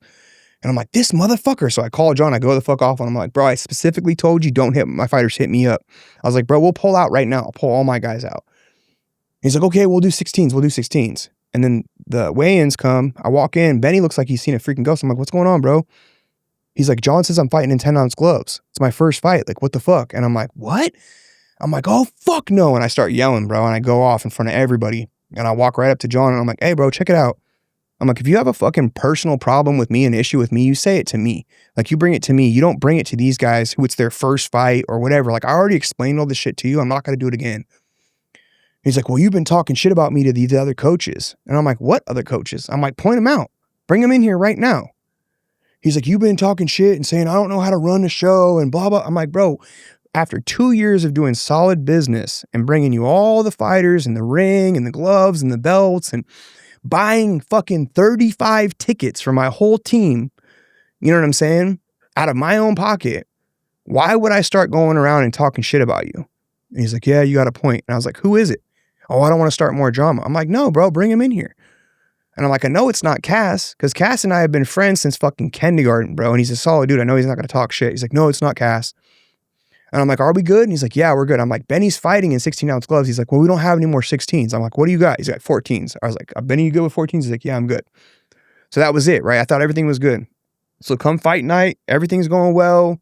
Had a couple losses, couple wins. It comes time for Oscar to fight. Oscar knocks this dude out twice in the first round. Lays him the fuck out. The dude falls like a tree, like knocked out midair, falls, hits the ground. Oscar grounds and pounds him because it's dirty boxing, so you can hit him on the ground. The ref waves it off. Fight's over. John's son stands up out of the judges' table and says, nope, keep the fight going. Keep the fight going. And I'm not allowed to jump up out of my corner. I'm not even allowed to touch the ring. You're not supposed to touch it or stand up or anything. And I'm like, what the fuck, dude? And Jesse's like, I don't know. The ref, he's like, I don't know, bro. So Oscar, the guy gets back up. They go out again. Oscar knocks him out. Knocks him down 3 times, but knocks him out twice. And Jesse calls it off 2 times. The round ends, and Oscar had gotten headbutted. He's got a 2-inch cut right here, 1 inch thick. His eyelid is hanging over from the headbutt. And he's like, coach, I can't see. And so I have this stuff that's like this powder stuff that stops bleeding, and I'm packing it into his eye and trying to hold his eye shut. And the doctor comes over and flashes, he's good. And I'm like, bro, he's not fucking good. What are you talking about, dude?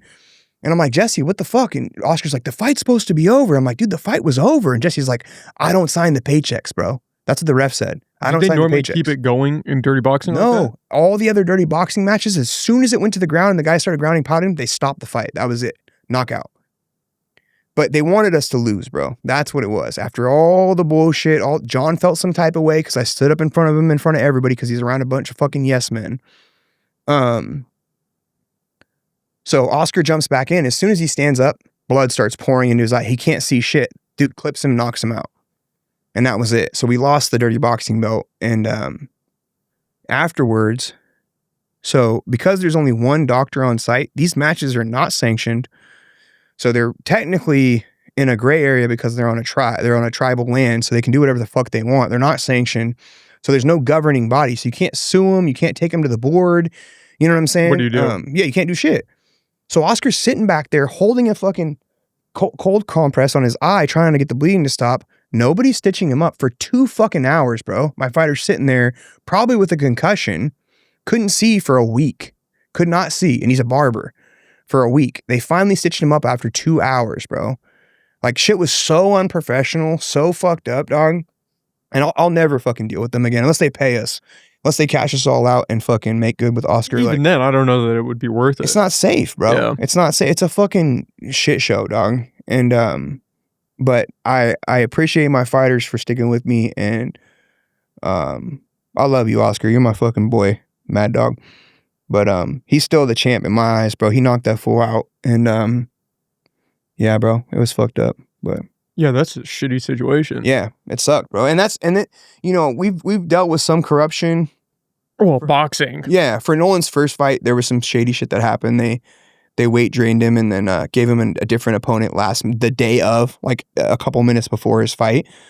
And he took a loss his first fight, but he came back and won 4 times after that. But yeah, it's crazy, bro. But I gotta head out. I got a client. Yeah, we've done shit another 3 hours, man. Yeah, 6:30. We're good at this, bro. Yeah. Do you want to plug all your stuff where people can find you, the gym? Yeah, I brought some business cards. Can I drop them off here? Yeah. Dude, the homie Jeff, have you seen these? Oh, shit. Wooden business cards. These aren't mine. These are his. I just saw them at the Murphy's Market, but he just gave me a few as his. I might have him make me some. But you can find me at 17. Sick fucking card. They're so dope. He does metal ones too. 1725 Tomlinson Street in Eureka. What camera I'm looking at? This one? That one, yeah. 1725 Tomlinson Street in Eureka. Bodyworks Alpha Annex and Alpha Boxing and Fitness.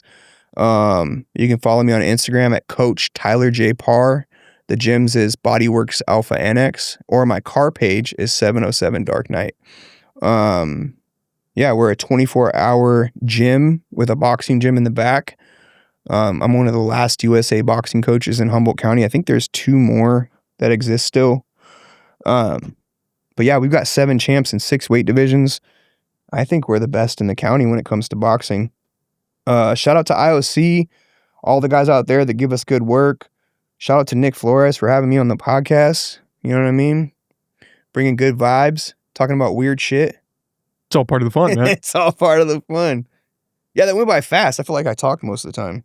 That's what we're in here to do. Yeah. You know, it'd be awkward if we were sitting here in silence. Dude, I've got some homies that I really want. Sean McCullum is such a character. You should have him on. I gave him your number. I don't know if he ever connected with you, but he's one of those people that will talk for like 6 hours, but about business and credit and community and like just like growth. Every time I have a talk with him, he inspires me, but he's a cool dude. I'll check him out. Yeah, he's cool. He has a B&M marketing, and he has, what is his Economy Plus car rental service? He has like 6 or 7 rental cars. I actually rented a couple from him. I rented a little hatchback Ford car that gets like, bro, I rented it with a full tank of gas, drove it for like 2 days, and it still had a full tank. And then I rented a like 2024 Nissan Maxima from him with like the peanut butter interior, super clean. But he's like, I think he beats Hertz and Avis's prices, or it's close to him. But yeah, that's my boy. Shout out Sean. And shout out to the whole team. All the trainers at Bodyworks Alpha Annex, Trinity, Christy, Ross, Jamila, Nolan, Kelly, Shay. Shout out to all the members and clients. Yeah. And if I said anything that hurt your guys' feelings, don't be so sensitive. Yeah, suck it up. Yeah. Cool. Thanks, man. Yeah, thank you, bro.